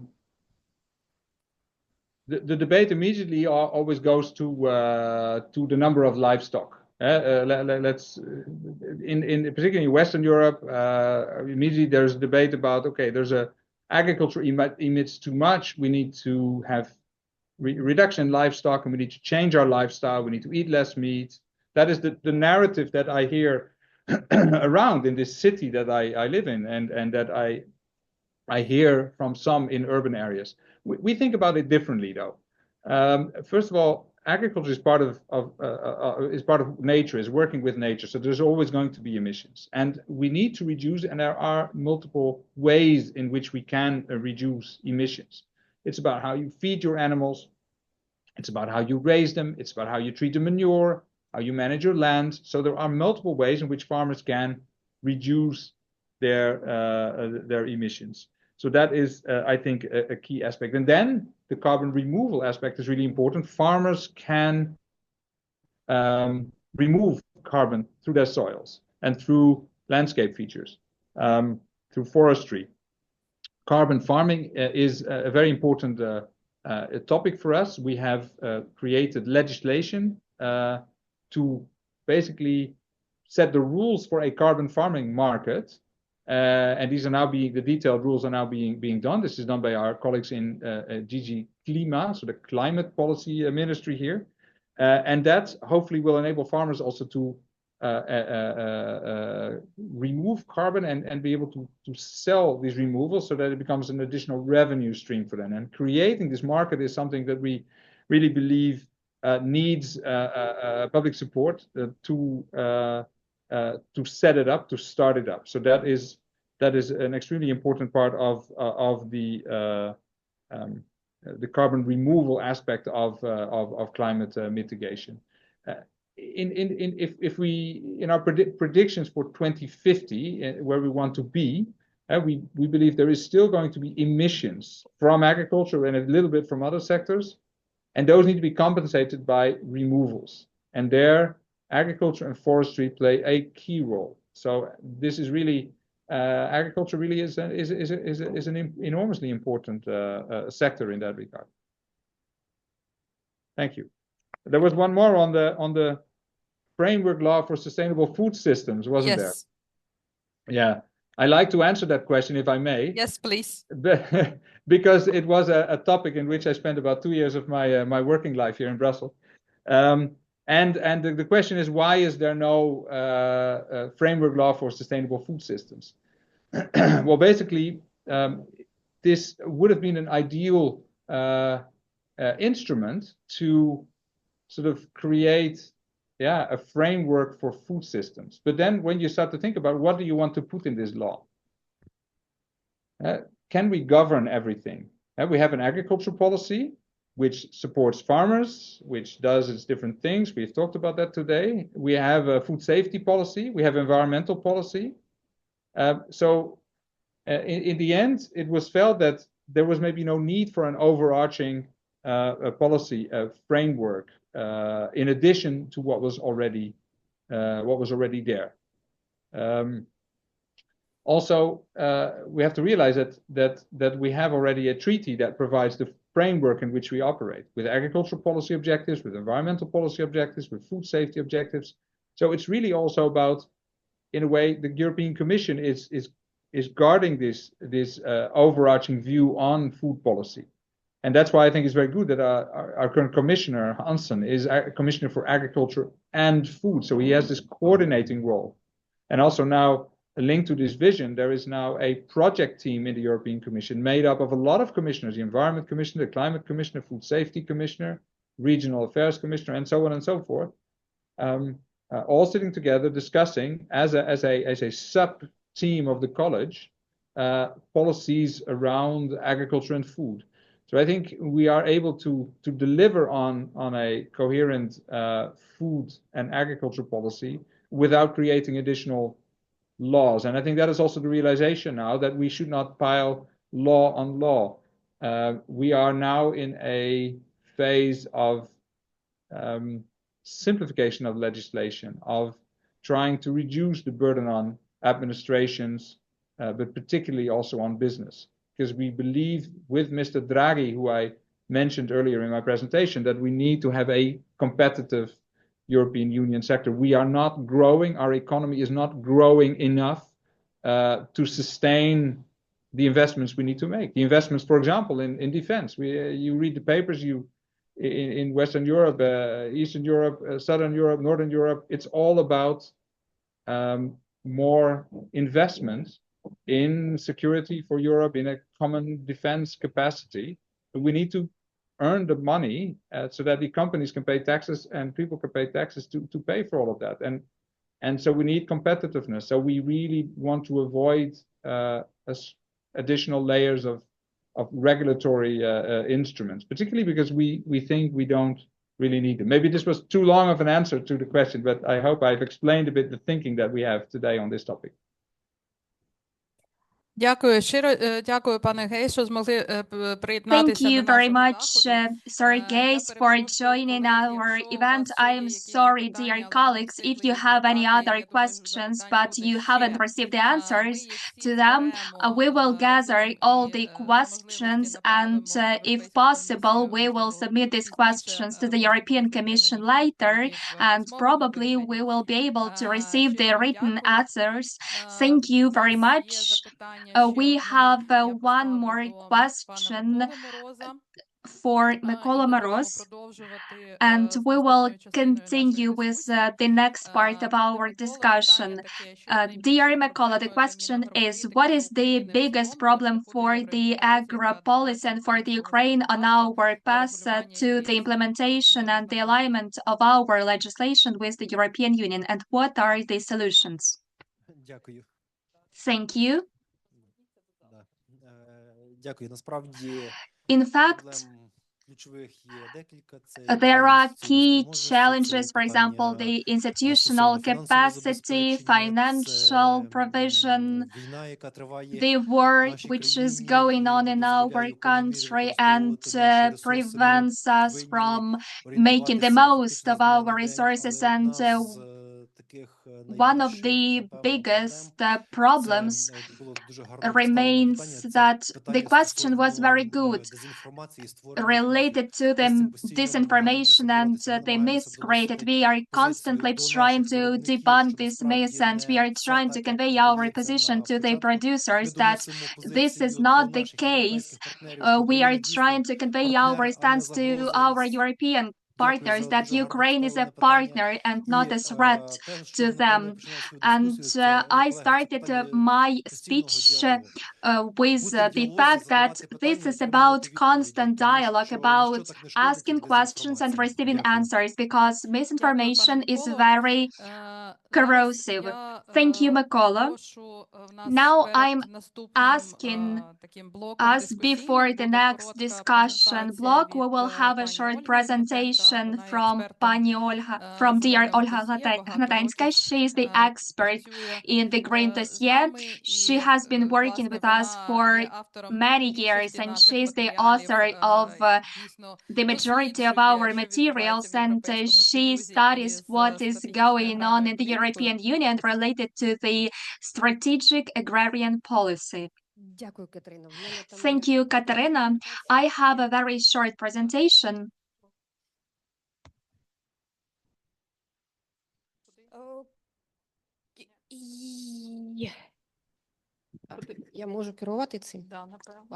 Yes, you can take it and navigate through your presentation. I will be very brief. Our report covers what we have just discussed about the European Union, about the development of the common agrarian policy of the European Union, and what we can contribute to it or we cannot.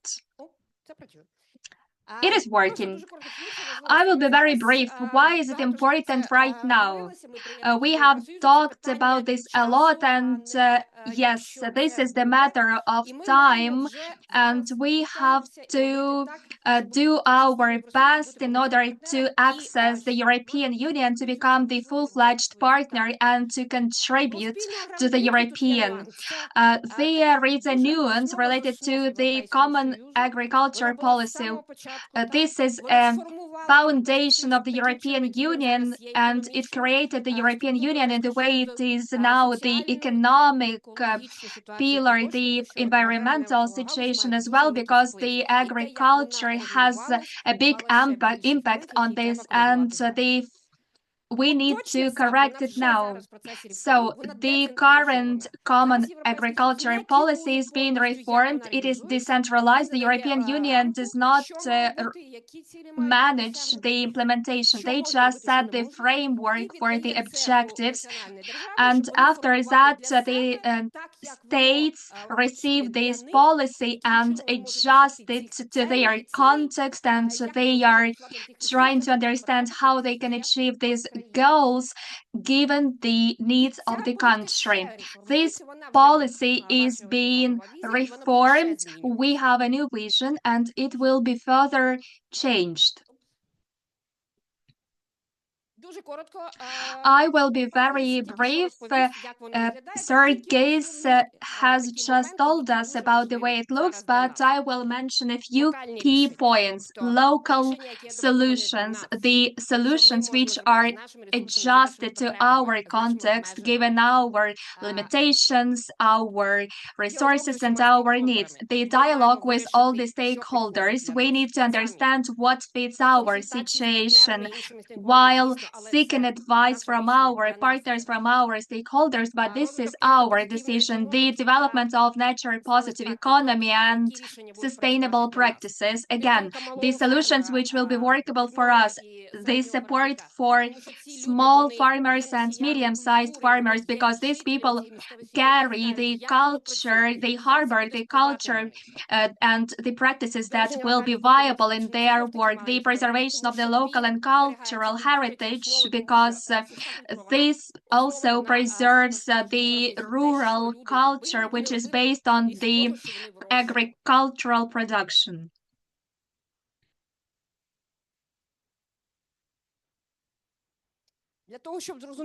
In order to understand what exactly can be workable for us, this guide looks this way.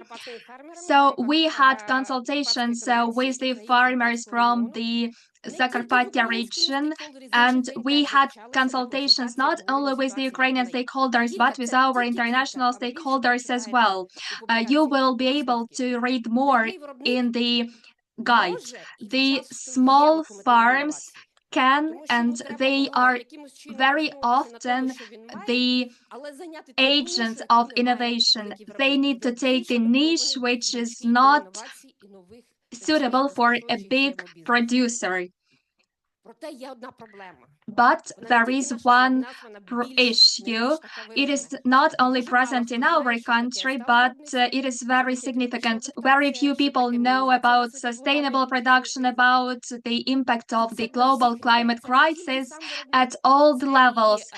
It is not only about the farms, it's also about rural communities, about regional authorities. This is the niche which has to be plugged. We need to learn all of this from our experience and complement that. The Ukrainian farmers, they want to preserve their cultural heritage because the agricultural production is a big part of it, but on their own, it is very difficult to bring it to life.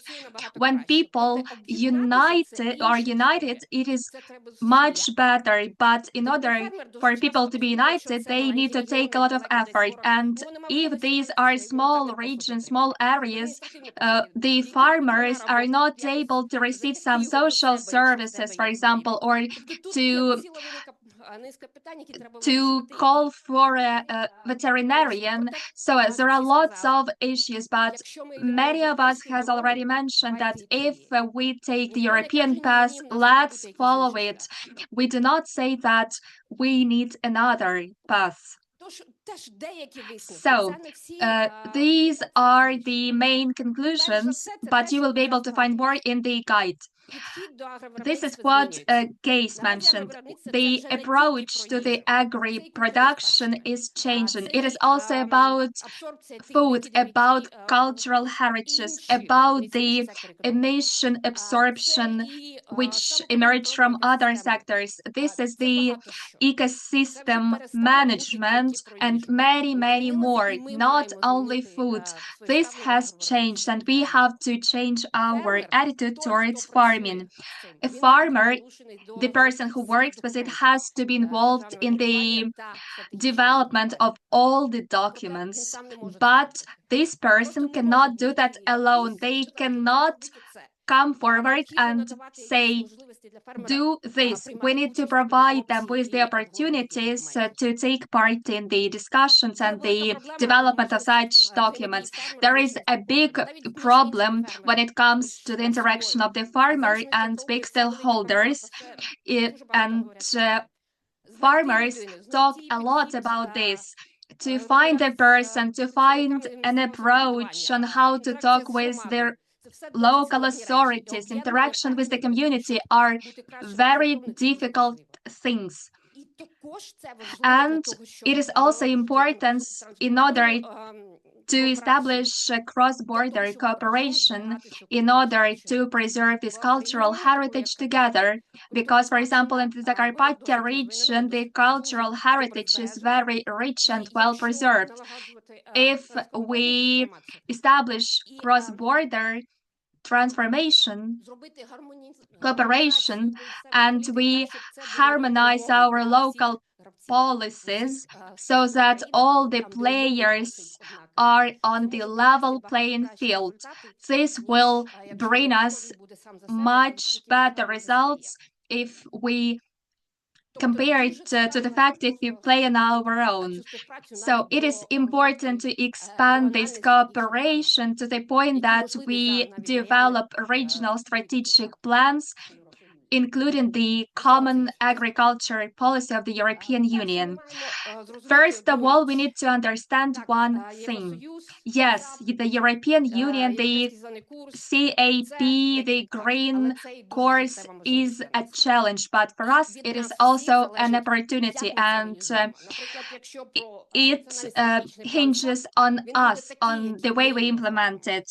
So this regional plan related to CAP will be dependent on our opportunities and on the people who will implement it. We need to engage all the stakeholders, farmers and other actors, because this is not only about the food production, but for example, the circular economy will depend on the agriculture production. Bioeconomy will also depend on the production in the realm of agriculture. So who needs to be involved there? All of us are stakeholders of the agriculture sectors, but there are many more critical players which need to be involved. And on this positive note, I would like to ask the questions.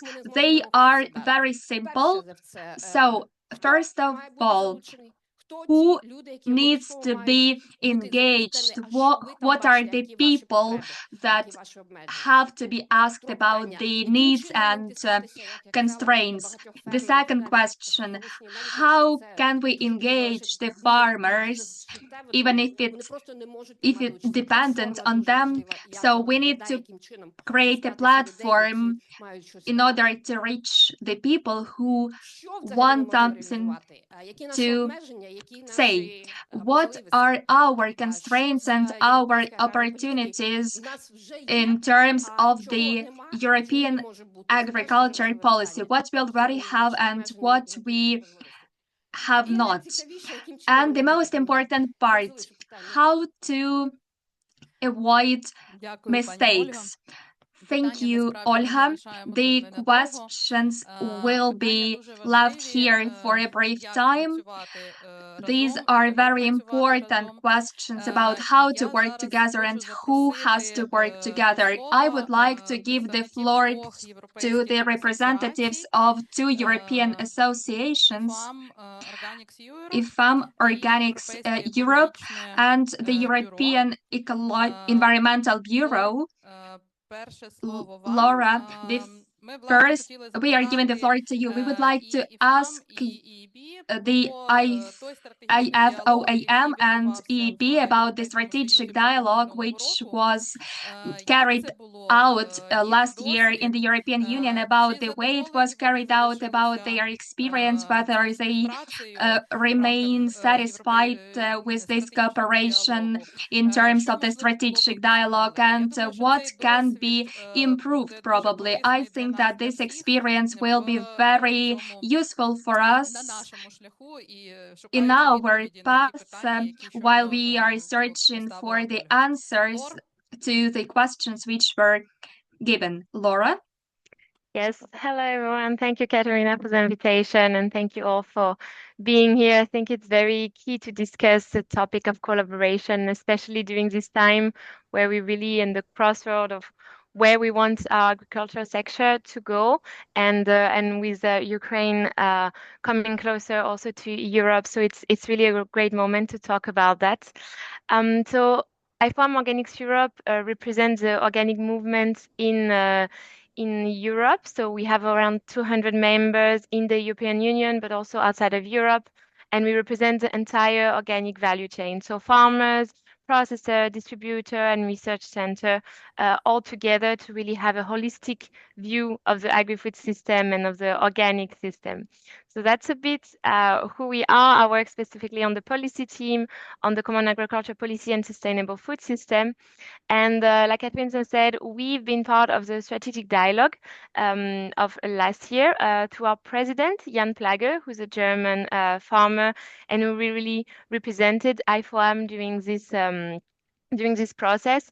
And we think it was really necessary because the strategic dialogue also happened in a context just after a big farmers' protest in the EU, where we really saw a need to bring all the stakeholders together, not only farming association, but also other stakeholders in the agri-food value chain, to really try to work together and see what are the bottlenecks, what are the changes that we need to implement, and how to really engage everyone in the transition. Because we always say that farmer cannot bear the burden of transition alone, and it's something that we really do believe, especially since we represent a whole value chain. We do see the connection between the production, the consumption, the transformation, the processing, and we do see the need to involve everyone in this transition. Farmers cannot go alone on this sustainability pathway if they are not sure that they're going to have a market, but also that they're going to have facilities and processing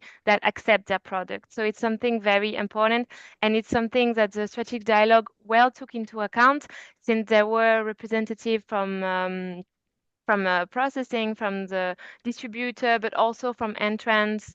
There were like some organization representing pesticide, fertilizer, and so on, to really discuss all together.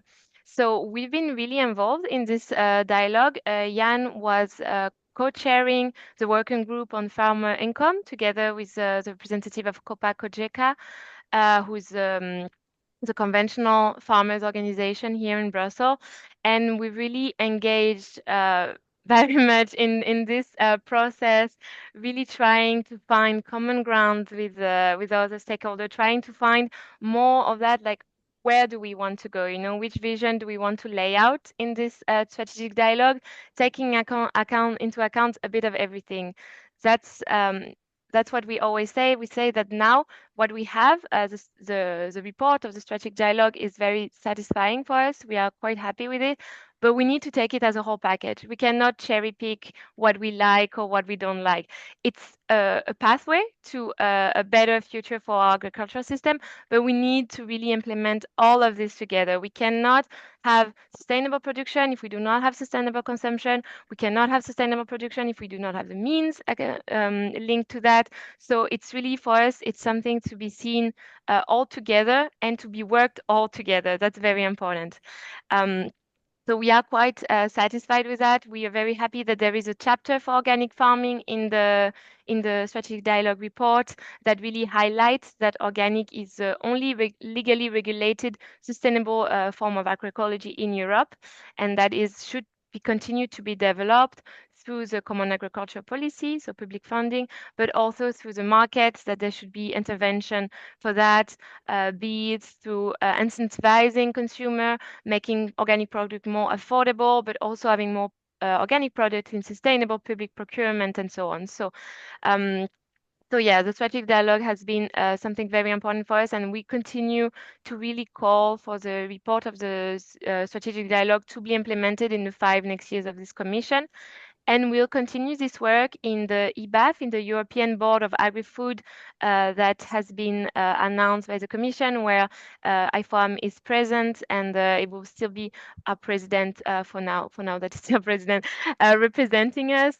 And our idea with that is really to have the strategic dialogue essence, so the process being a bit more established. So having all these actors staying together and really engaging on the long term to make the recommendation of the strategic dialogue a reality for the future in the agri-food system of Europe, and to really allow like new legislation to come, new tools to make the recommendation of the strategic dialogue really on the field implemented. So I think maybe I will stop here for our views on that, and I will give the floor to Theo on this. Дякую, Лор. Thank you very much, Laura. I would like to ask the same question for Theo. What about your participation in the strategic dialogue? Are you satisfied with the results? No, thank you very much, and thank you for inviting me. So, quick answer: we are satisfied with the strategic dialogue, a bit less so with the vision. I represent the European Environmental Bureaus. We're the largest civil environmental network in Europe. We have members in 41 countries, 180 million individual, let's say, supporters. So what I want to start with now is maybe give a little bit more insight into how the strategic dialogue functioned practically. So it was through 2 basically parallel work streams. So one was on the plenary, we had plenary session. There were 7 of them that lasted hours, where they were being moderated by Dr. I can't remember his name, Schneider, yes. And this is where they really discussed very much, agreed on the text. So this is basically where they finalized their compromises. But to do the actual work, they had to do it through a number of working groups, of which we were part of. So through our director, Faustine Debas-Fostez, and a couple of points on those working groups. So these were chaired by the participants themselves. So as Laura said, they were co-chairing one of them. We also were. One key point that we took away from this is that this way of doing, so having a chair, so a participant being the chair, also gives an advantage to the stakeholders that have more capacity. So if you develop such a process in Ukraine, it is something to keep in mind. And what we will be asking as the EEB moving forward is that it is the Commission, so a neutral party that is chairing those working groups as well, to ensure that everyone has let's say the same amount of voice on all the different topics. A couple of other very interesting points during this entire process, because it was individuals that were part, it was not organizations. So they were invited as individuals. So in our case, Faustine, our director, was invited as Faustine, obviously because she was part of the EEB, but she was invited as an individual. Which was also important to build trust. So all those participants really engaged with each other. They visited, they had a lot of discussions also outside of the work to really build this trust. Because this strategic dialogue is very much, it's a new thing. It's something we haven't had before. And I think that was a strength. We actually arrived at a consensus between organizations that have historically never agreed with each other. So we went like from civil society to, let's say, traditional farming organization. We had organics, we had health sector. We had basically all those stakeholders that actually agreed on on a final text. So for this, we're very satisfied. On the, let's say, the content itself, how satisfied were we with it? Quite. But I just want to highlight that it's a consensus. So obviously, and I'm sure it's the same for IFOM, we arrived with our, let's say, our position. We arrived with our red lines. One of those red lines, for example, was that we needed a real cap reform and they couldn't just be business as usual. And that did end up in the text. But obviously, we had to compromise on other things. So we are satisfied, we co-signed it, and we really stand by it. And for us, this is the starting point. So it figured out what we need to do. And now we need to figure out how we do it. And this is what we were expecting from the vision, which we feel lacked substance. It lacked concrete commitments, notably on environmental domain. Like it recognizes the planetary boundaries, but there's no mention of increased environmental payments. I mean, they keep talking about, let's say, incentive for farmers rather than conditions. But if you want to give incentives, there needs to be money. There needs to be clear commitment on increasing this money so that farmers can actually make the changes. And one final point I want to make is that, and that's very key to bear in mind, the political dimension was crucial. A bottom-up initiative is always good and it always has some weight. So if you manage to bring stakeholders together and come up with, let's say, a joint position, it's always very useful. But the reason why this was so powerful is that there was a lot of political willingnness. So von der Leyen, President of the European Commission, really pushed for it. And I think that's really important to keep in mind if you start developing this also in Ukraine. Thank you very much. Thank you very much. I think that this information will be very beneficial to our further discussion. Now I'm giving the floor to Tamara in order for her to moderate the next part. Thank you, Katya.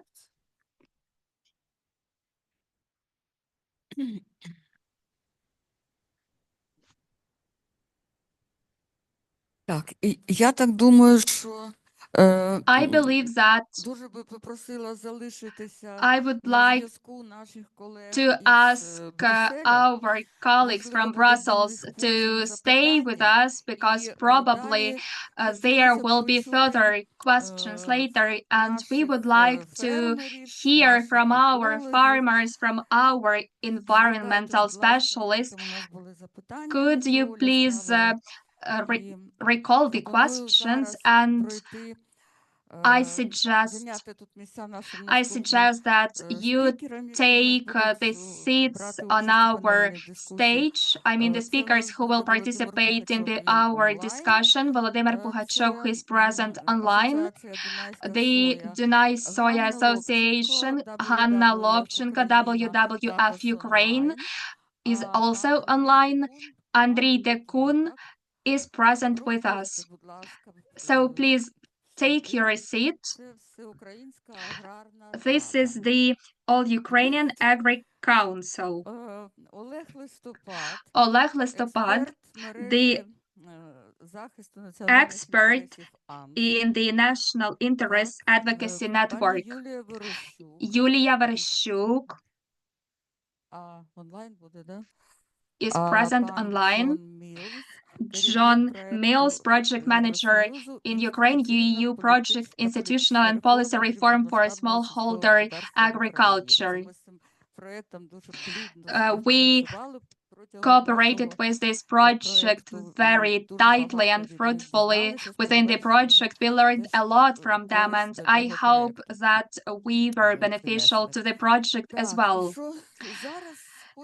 Now, we would like to ask a question for Volodymyr Pugachev. Could you tell us, please, do you feel in your association the changes related to the common agricultural policy in the European Union? have the changes affected your work, and how are you going to work with it? I will start in English, simply maybe not to switch translations from Ukrainian to English. First of all, thank you for invitation. I represent the Donors Organization. It's a European association that aims to close the protein gap in Europe and develop the European soya value chains. Clearly, we know about the European Union legislations upcoming and the ones that are under discussion. Our head office is in Vienna, the capital of soya, and also we are present here in Kiev. Ukraine, the biggest soya producer in Europe, with a history of over 150 years of soya production. Maybe I will start not even with the legislative developments in the European Union, but what interesting, I will start with voluntary initiatives in some European Union countries. So what we feel and members and partners of our association feel. The first one was Germany with the Qualitätsstandard, QS standard, that generally speaking, QS in Germany, they introduced special requirements for soya and soya products coming from Ukraine, and not only that these products has to be deforestation and conversion free and proved. So that's why even for organic partners in Ukraine, for big amount of organic partners, we at Donor Soya help them to prove this deforestation and conversion free.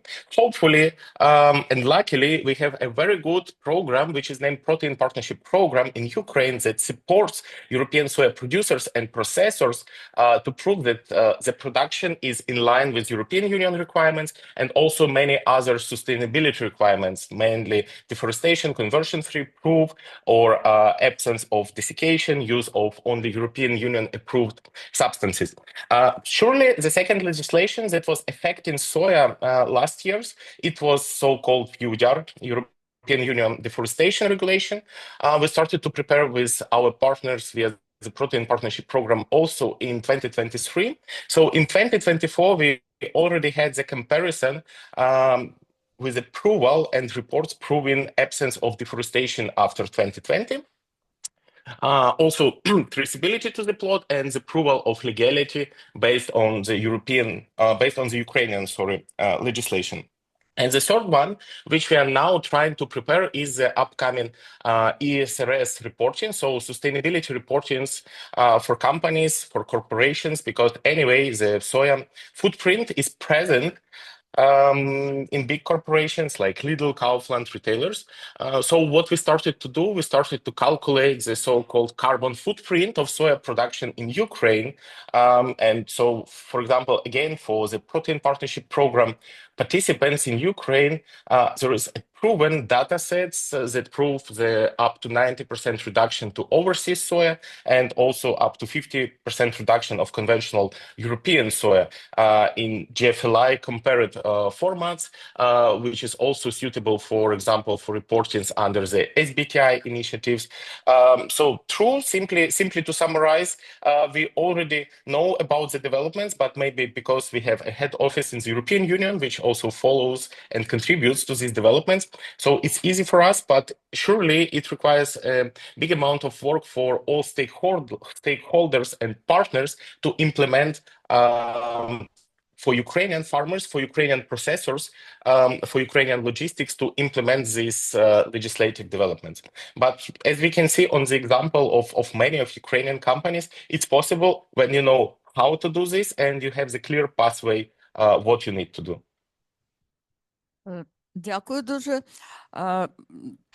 Thank you very much. So, the Deny Soya Association can be approached by our farmers, but our agriculture representatives, Hanna Lobchenko from WWF Ukraine, is dealing with the forestry field. Could you tell us, please, do people approach you when seeking advice or consultations in terms of in terms of the things mentioned. Probably farmers reach out to you to receive consultations. Thank you for the opportunity to be here with you, and I will start and answer your question. Yes, the URDR became a very important issue for the forestry, and the dialogue started last year. We were trying to incentivize the joint work with the agriculture sector, but we understand that the cross-sectoral cooperation is not that good yet, so we have started combining our efforts only now, and we will present the framework, but taking into consideration the previous topics, I would like to add a few words that WWF Ukraine is the coordinator between the European Union and the Ukrainian non-commercial organizations and businesses, and we would like to draw your attention to the key transformations which will affect the agriculture sector and probably will become challenges or opportunities. URDR is also a thing that will bring some challenges and opportunities. For example, the competitiveness compared to the countries such as Russia or Belarus, and it requires preparation from our farmers. So in the context of URDR, it is important for farmers to protect and preserve forests, because if they divert it into arable land, it is against our efforts, then it will fall under the restrictions of the regulation, and the WWF Ukraine already started the dialogue with the forestry sector in Ukraine, and now we are joining our efforts with the agriculture sector, and we have the framework which is to be presented in the nearest future. It is also very important to mention that the biodiversity strategies up to 2030 provide for the preservation of the wildlife that with the rigid requirements that will cover the wetlands, grasslands, the forests, and it is important to understand that not only the forest is of key importance, but the other ecosystems have a big impact on the agriculture sector. Then the next transformation will be related to the balanced use of land, and Ukraine is the leader when it comes to arable land. It is important to reduce the area of the arable land while searching for alternatives, for example, like grazing, agri-forestry, which is very popular in Europe, which provides for the integration of plants and trees into the agriculture sector. And this will reduce not only the arable lands, but will also increase the performance and productivity of the agricultural sector. So we will be able to strike a balance. And among the key recommendations that we would like to emphasize is the importance to take into account the biodiversity strategy, which is also developed for Ukraine, and other ratified international agreements and protocols which oblige Ukraine to give 10% of farmland for natural reserves. These can be grasslands, wetlands, and other ways of land. So it is very important to implement the integrated landscape approach. It is important to preserve all of these lands. Again, in order to meet the requirements of EADR and in order to align with the Ukrainian legislation. I would like to highlight the importance of complying with the regime of farming next to the water aqua sector. Of course, it is important to prioritize the grazing, the pastures, especially in the south of Ukraine, which will also comply with the objectives of the European Union. Within the strategy, the Farm to Fork, we also deem it important to initiate the programs on the development of agri-forestry, which is the nature-oriented solution. And in Ukraine, a relevant example is the forest lines, which proved to be very efficient. But again, there is the issue of their preservation, maintenance, and the biggest issue is about the restoration of those forests which were impacted by the war. We started this already, but again, we face a lot of issues related to the regulations, but we will work on this and provide our recommendations in order to address this issue. Another important aspect is green certification, the incentives for organic farming. We already mentioned the training programs for trainers, for agriculture enterprises related to sustainable practices. The WWF Ukraine also prepares such practices. Equally important are the points of compensation, financing mechanism, and co-financing mechanisms. We have already mentioned a very important point, which is the data collection and the formation of the national platform of agriculture data sets, encompassing different information about the health of soils, about the impact of the climate change, and so on and so forth.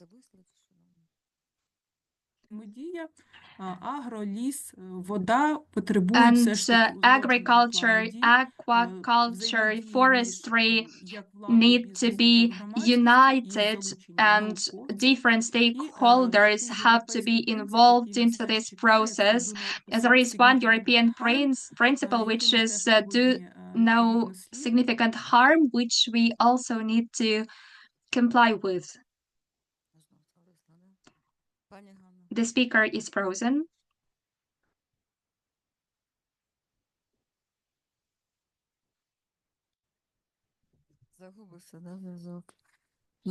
There is no connection with the speaker. All right. We hope that she will... Hanna, can you hear us? Yes, I'm with you, but I was frozen, sorry. Thank you, Hanna. I do hope that WWF will participate in our further projects and in the dialogue which we need to establish following suit of the European Union. Now I would like to give the floor to Andrei Dekun, and I want him to tell us about his vision of the changes and developments that are forthcoming.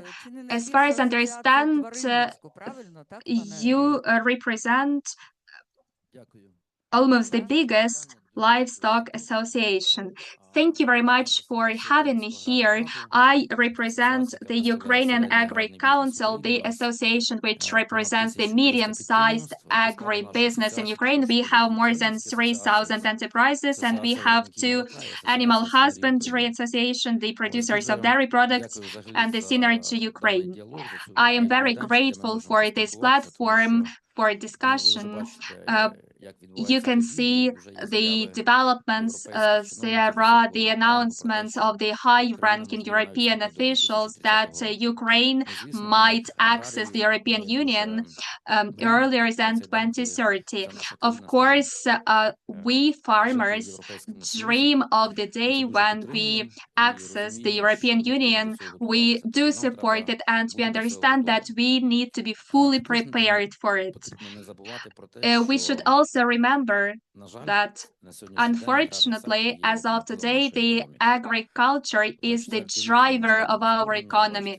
It has been 4 years since the full-scale invasion. You can see the situation that we have now, and the agriculture brings 30% of GDP to our country. Unlike the Eastern Europe countries and their agricultures,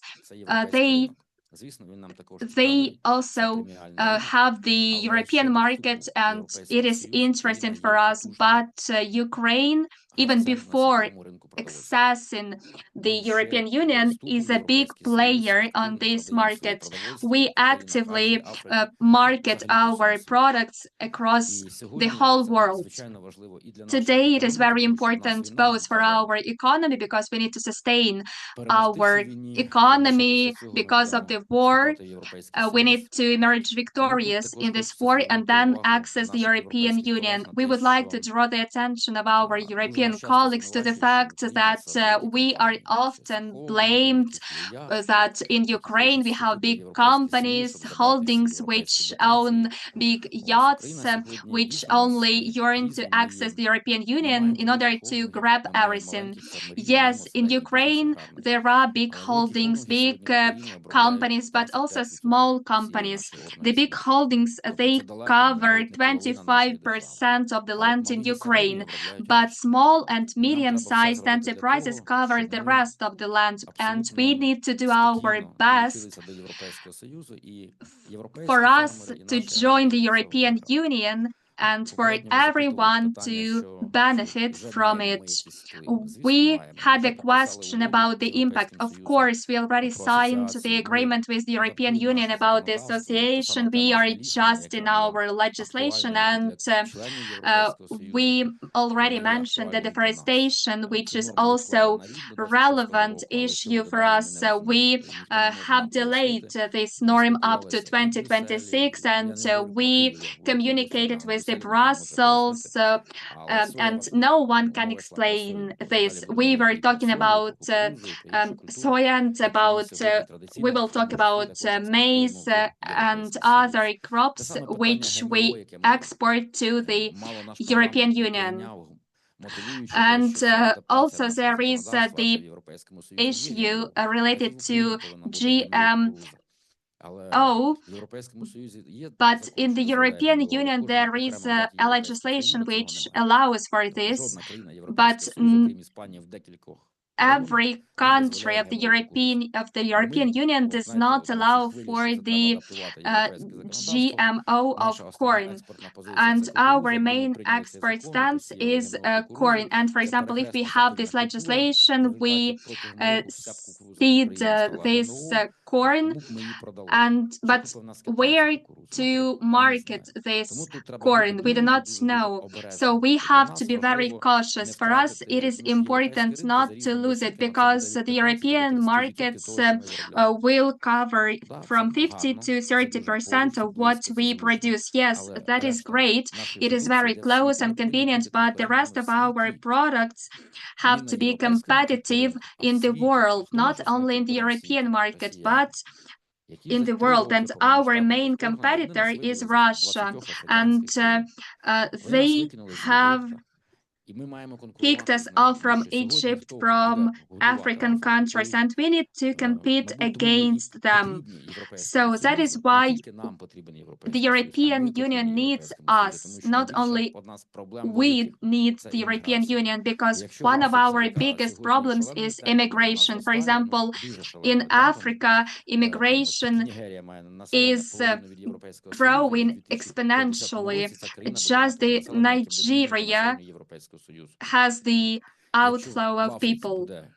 If in Africa people face famine, they will immigrate, and we will talk about hundreds millions of Ukraine, but the European Union can protect itself together with Ukraine. We cannot live by different rules, but before the time we join the European Union, we can have two systems. One system which will be directed at the EU market, and our digitalization and transparency will be very beneficial. And the other part of the agriculture of Ukraine has to work in different markets. And if we just take it is really pleasant to hear from our colleagues that we do not know the final common agrarian policy in Europe, because it is evolving and we do not understand the way it will look like when Ukraine joins the European Union. But the most important point is that we do not run ahead and adopt legislations which will not be relevant to the European Union later. So we do not have to harm. So, but this situation has to be a win-win. For example, if our partners need soya and they take it from Brazil, but it is more convenient to bring it from Ukraine. Our partners, for example, bring sugar from Brazil. But for what? Like, it is more convenient and cheaper to bring it from Ukraine. So where we will impact significantly the position of the European partners, we need to understand that we have a choice. Europe is evolving and becoming bigger. The enterprise is becoming bigger. So we do not receive any dotations. We do not go and we are not going to access the European Union just for the sake of dotations. We just need the transition period, which is a key importance. Thank you very much, everyone. Yes, we understand your point right now. I will add a few words. We also understand that for the Ukrainian rural farming workforce is of key importance. For example, we have a project. There is a private kindergarten, private school, and today about 300 schools of Ukraine are supported by us, and we show the school children that farming is very beneficial and attractive, because unfortunately the majority of our children, they do not opt for agriculture, they opt for artificial intelligence. That is why we decided to invest in education even before joining the European Union. Thank you very much. And now I'd like to give the floor to Oleg Lestopat. He is the environment specialist, a biologist, a journalist. And what is the most important for you in this direction? There is a myth. As soon as we join the European Union, the environment will be in blossom, will be thriving because of the high European norms and standards. It is partially true to this point. For example, the Polish forestry received the penalties after they started deforesting their forests. But in terms of the field we are discussing, it will not be that beneficial because the dotations will be directed at pesticides and it will reduce the biodiversity in agricultural landscapes, which can already be observed by our partners from Estonia and other countries. The expansion that you have mentioned, for example, in the Czech Republic, also causes the reduction of the biodiversity of birds and other animals, insects in the agricultural landscape. Another example, when some countries were forced to reduce the pastures for sheep, and then it was very harmful. So the negotiations in the agriculture sector will affect the situation of the biodiversity. For example, if our school children were rewarded for catching some animals which live in the grassland, they were rewarded for it.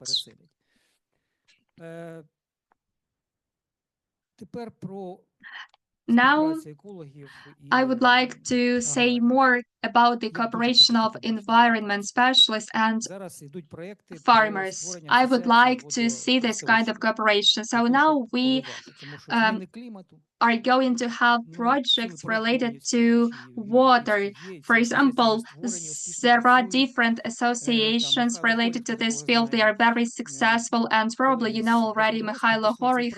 I know that my colleagues from the State Water Agency, they transitioned to that project. And when I asked them where are they going to take this water, and they do not know this. You understand that we have rivers and all the water just flows into the Black Sea. And yes, we have the wetlands in the north of the country, but this year will be the same as 2020. We will have very little water and we will have difficult issues and problems with the harvest. Yes, the environmental specialists have to preserve the wetlands, and in the Czech Republic, it was allocated a lot of million euros in order to restore the wetlands. In Ukraine, we do not have anything like that, and it is not on the horizon. In order for farmers to have water, they need to take care of this on their own. They need to cover these channels, and we also have the melioration system, and we need to cooperate with these agencies. Yes, we will discuss it later. Yes, that's what I mean. There is such a problem. I completely agree with you. This problem is still present, and the water flows out through these channels. Then the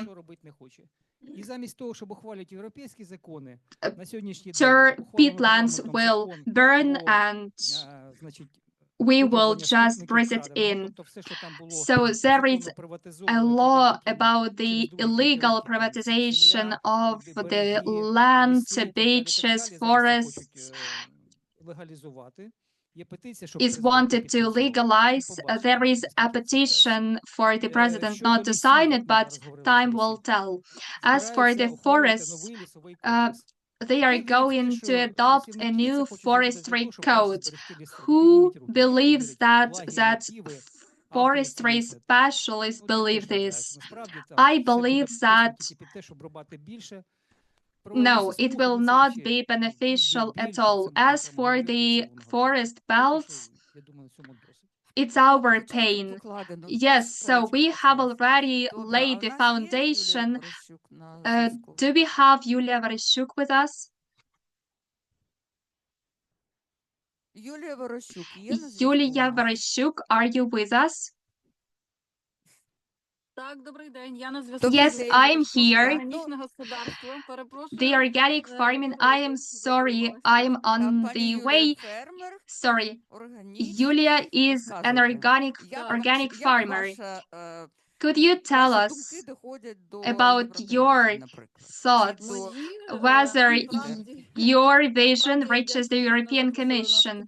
I am grateful for being here because before the organic farmers were not invited to such events, I have just 19 hectares of vegetables and berries, and we were not asked what our role will be in terms of the European Union in the next 40 or 50 years.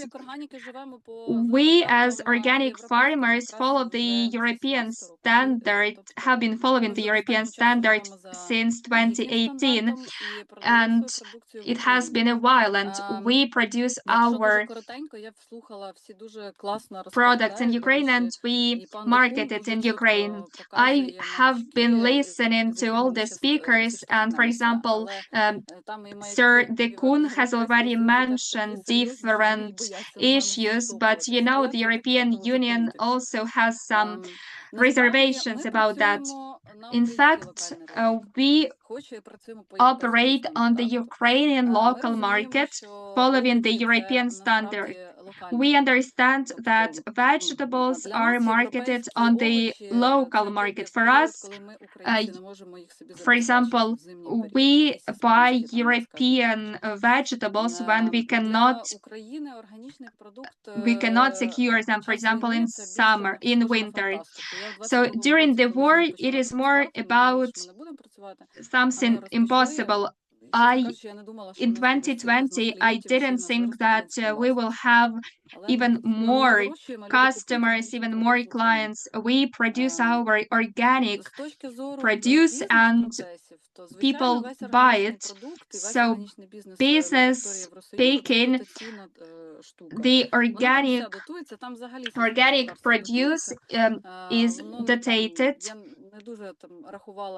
I haven't calculated or assessed the efficiency, but I know that the European Union cares a lot about the environment, about their health and the health of their generation.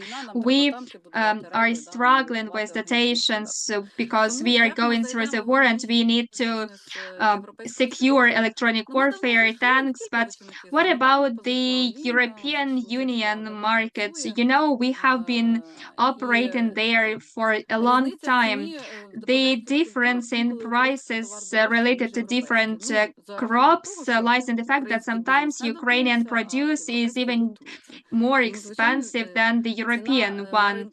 That is why, of course, the price is a very important point. The amount of the organic produce can enter the European market in large bulk, so I do not see a big difference.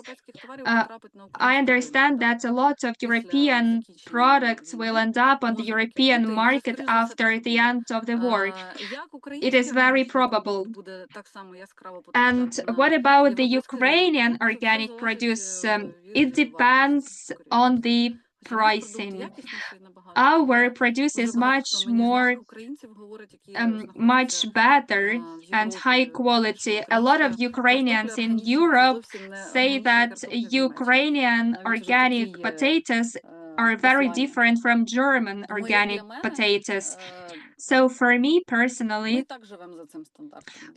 we have been following this standard for a while. We can only face competition, but we will benefit from it because we will have to develop to come up with new ideas and solutions. So I am very positive about our accession to the European Union and our partnership with the European Union. We have already entered and we already have this relationship. Thank you, Julia. By the way, when we had our consultations with the farmers from the Zakarpattia region, we heard pretty the same, especially from the companies and farmers who already have organic certification. They have already they have been following the European standards and they are not afraid. Yes, we work in the Kyiv region, 120 kilometers from Kyiv.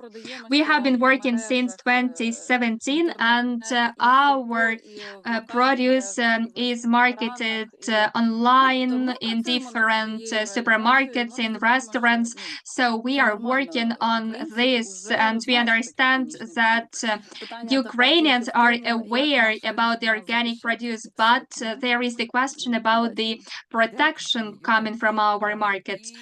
Thank you, Julia. As a matter of fact, when we had the consultations, we were cooperating with our farmers from the Zakarpattia region and Poland, Slovakia, and Romania. When we were on our trip, we heard a lot about support provided to farmer associations.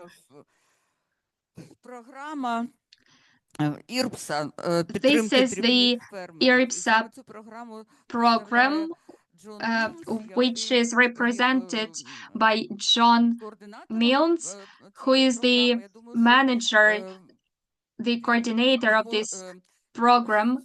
I believe that he will be able to tell us more about the program because this program bridges the gap, the bridge between our authorities and farmers, and we saw a very interesting experience. So the floor is yours. Thank you for a very interesting roundtable conference. Quite interesting.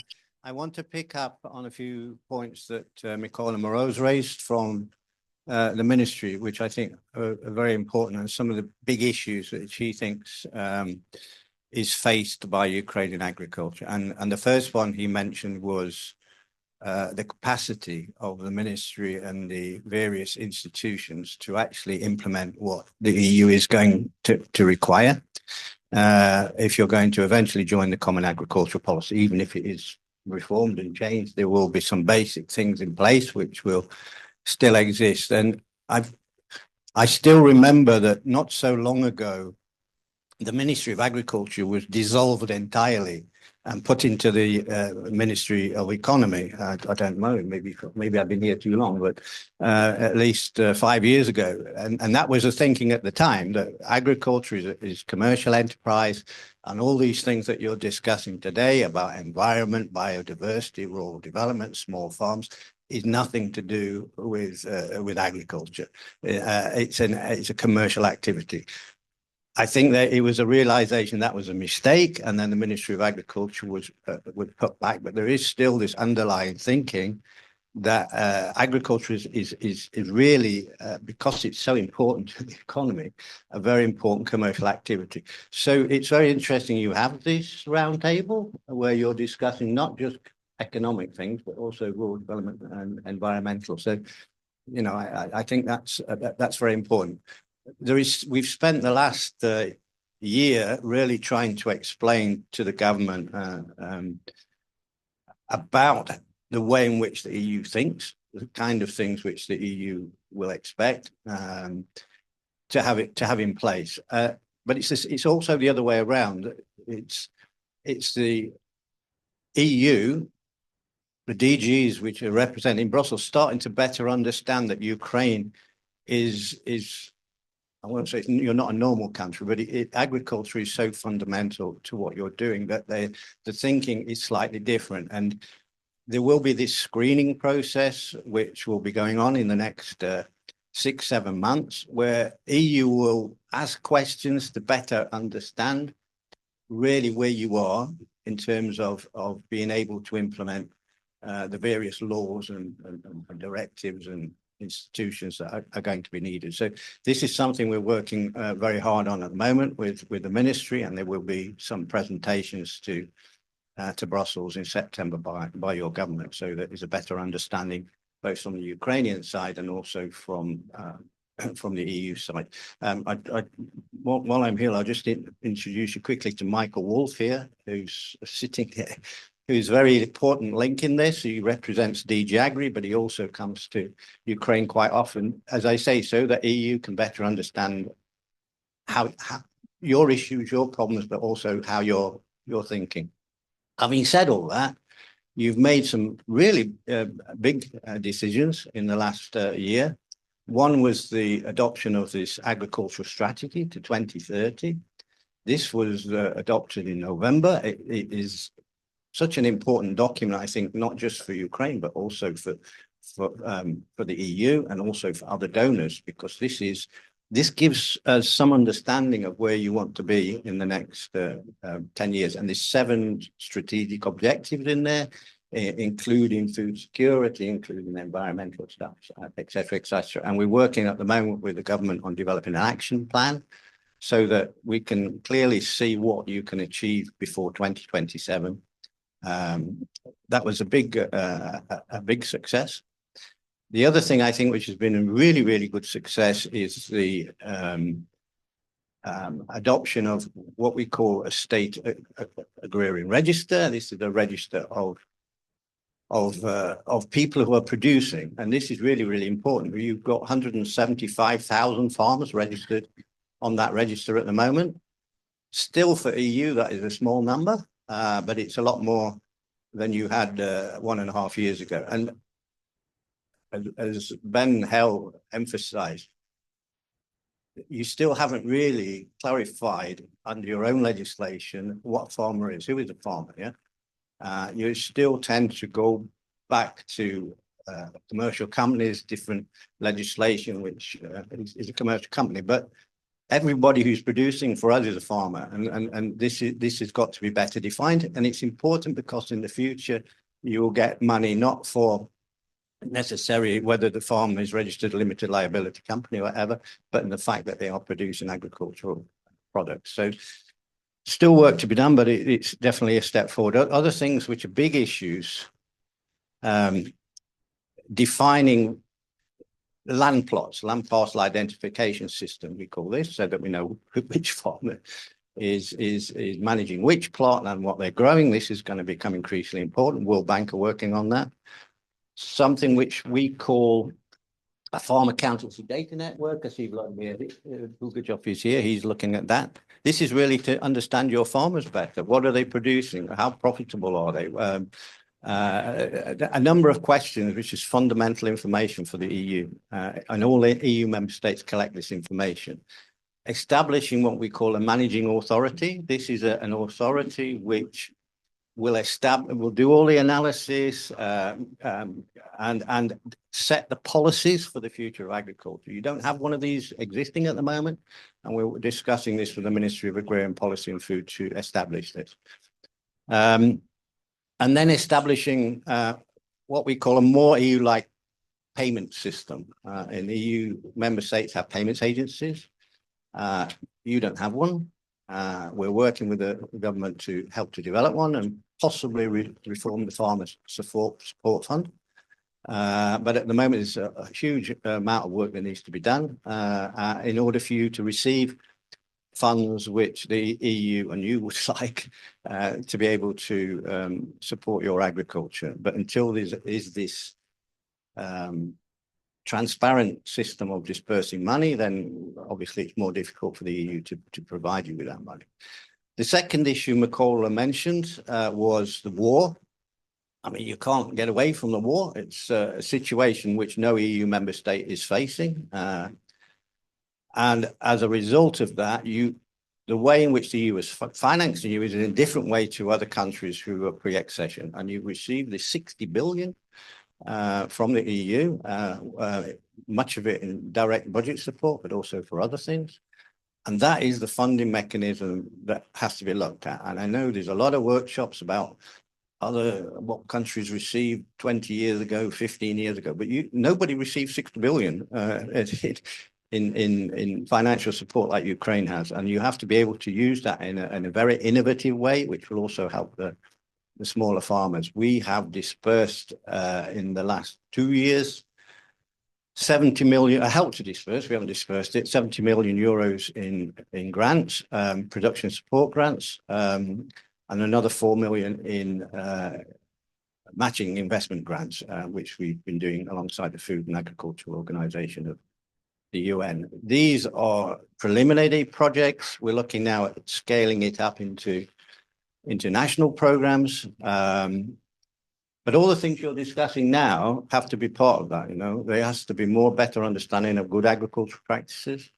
There has to be a better understanding of animal welfare and animal health. These are big issues for the European Union, and are not at the moment put into the programs of support to your farmers. So that is really important. Then the last point. Sorry, that's my last point. We're talking at this kind of level, but we're also working with the Transcarpathia as well, with the farmers, the smaller farmers. We have various programs working with them. And it's obvious that they don't understand very much about what we're talking about. And so there is this real communication issue, how to get policies and programs which are discussed at national level down to oblasts who are really developing their own programs, and then down to municipalities and also down to farmers, and how you can get that information back up. So that is something which we're really interested in, and how this farm advisory information service might work. So we're working on that at the moment with the ministry, and hopefully we'll have a strategy finalized in the next couple of months. Thank you. Дякую дуже. Дякую, Джон. І у нас Thank you very much, John. And we also have Anna Antoniuk with us. We have been talking a lot about Transcarpathia, and we had a project there. Hanna is from that region. Hello, everyone. I am joining you from the Lviv region, and I would like to tell you more about the work we do. We have 3 projects financed by the European Union, and we work together with the ministries, with the production sector, with the farming sector, and we are piloting the program of grant support, which is a pilot model of Pillar 2 of the Common Agriculture Policy. These are the projects which are aimed at developing the rural areas, and we are piloting these projects in the Zakarpattia region, and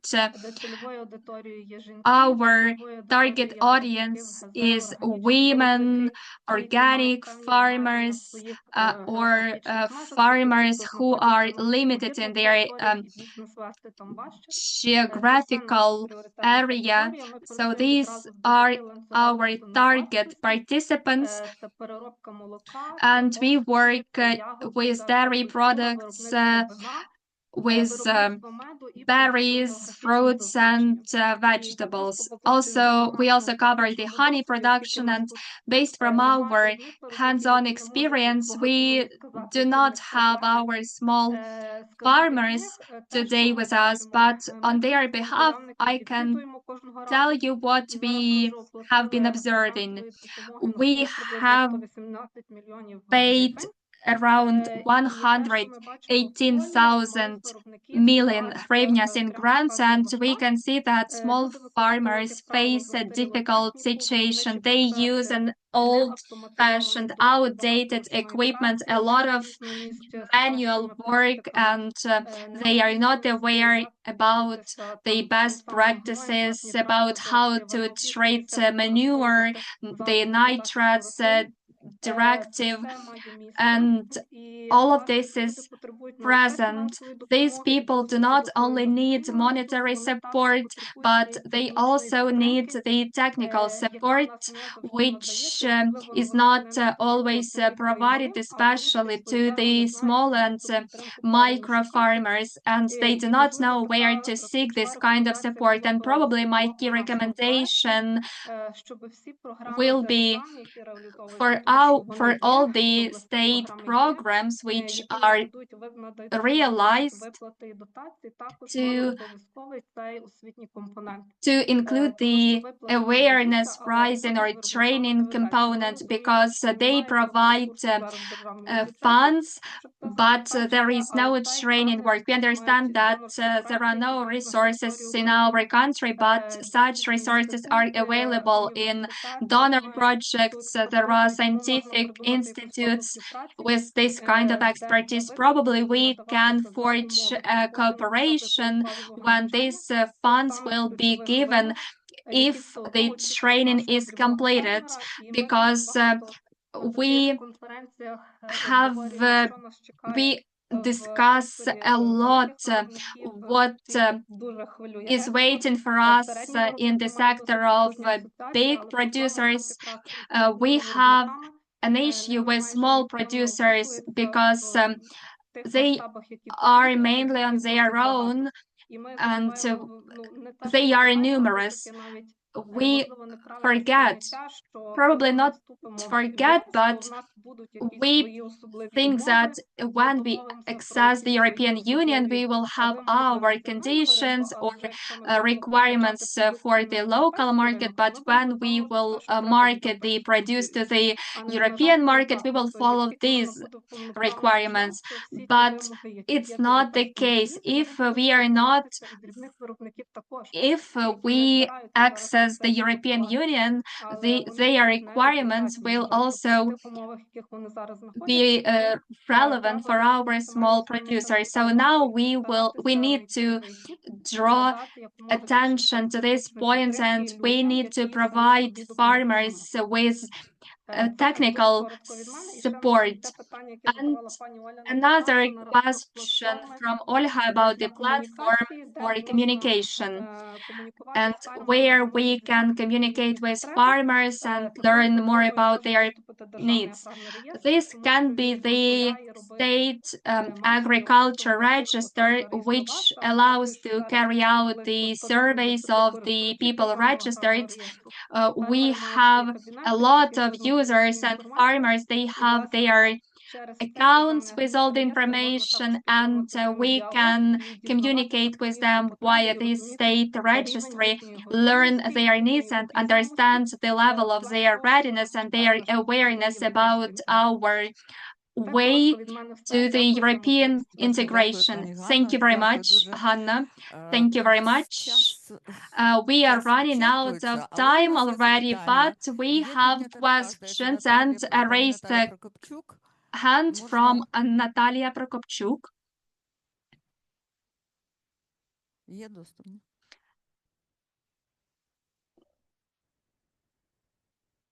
Natalia, please unmute yourself. Yes, thank you.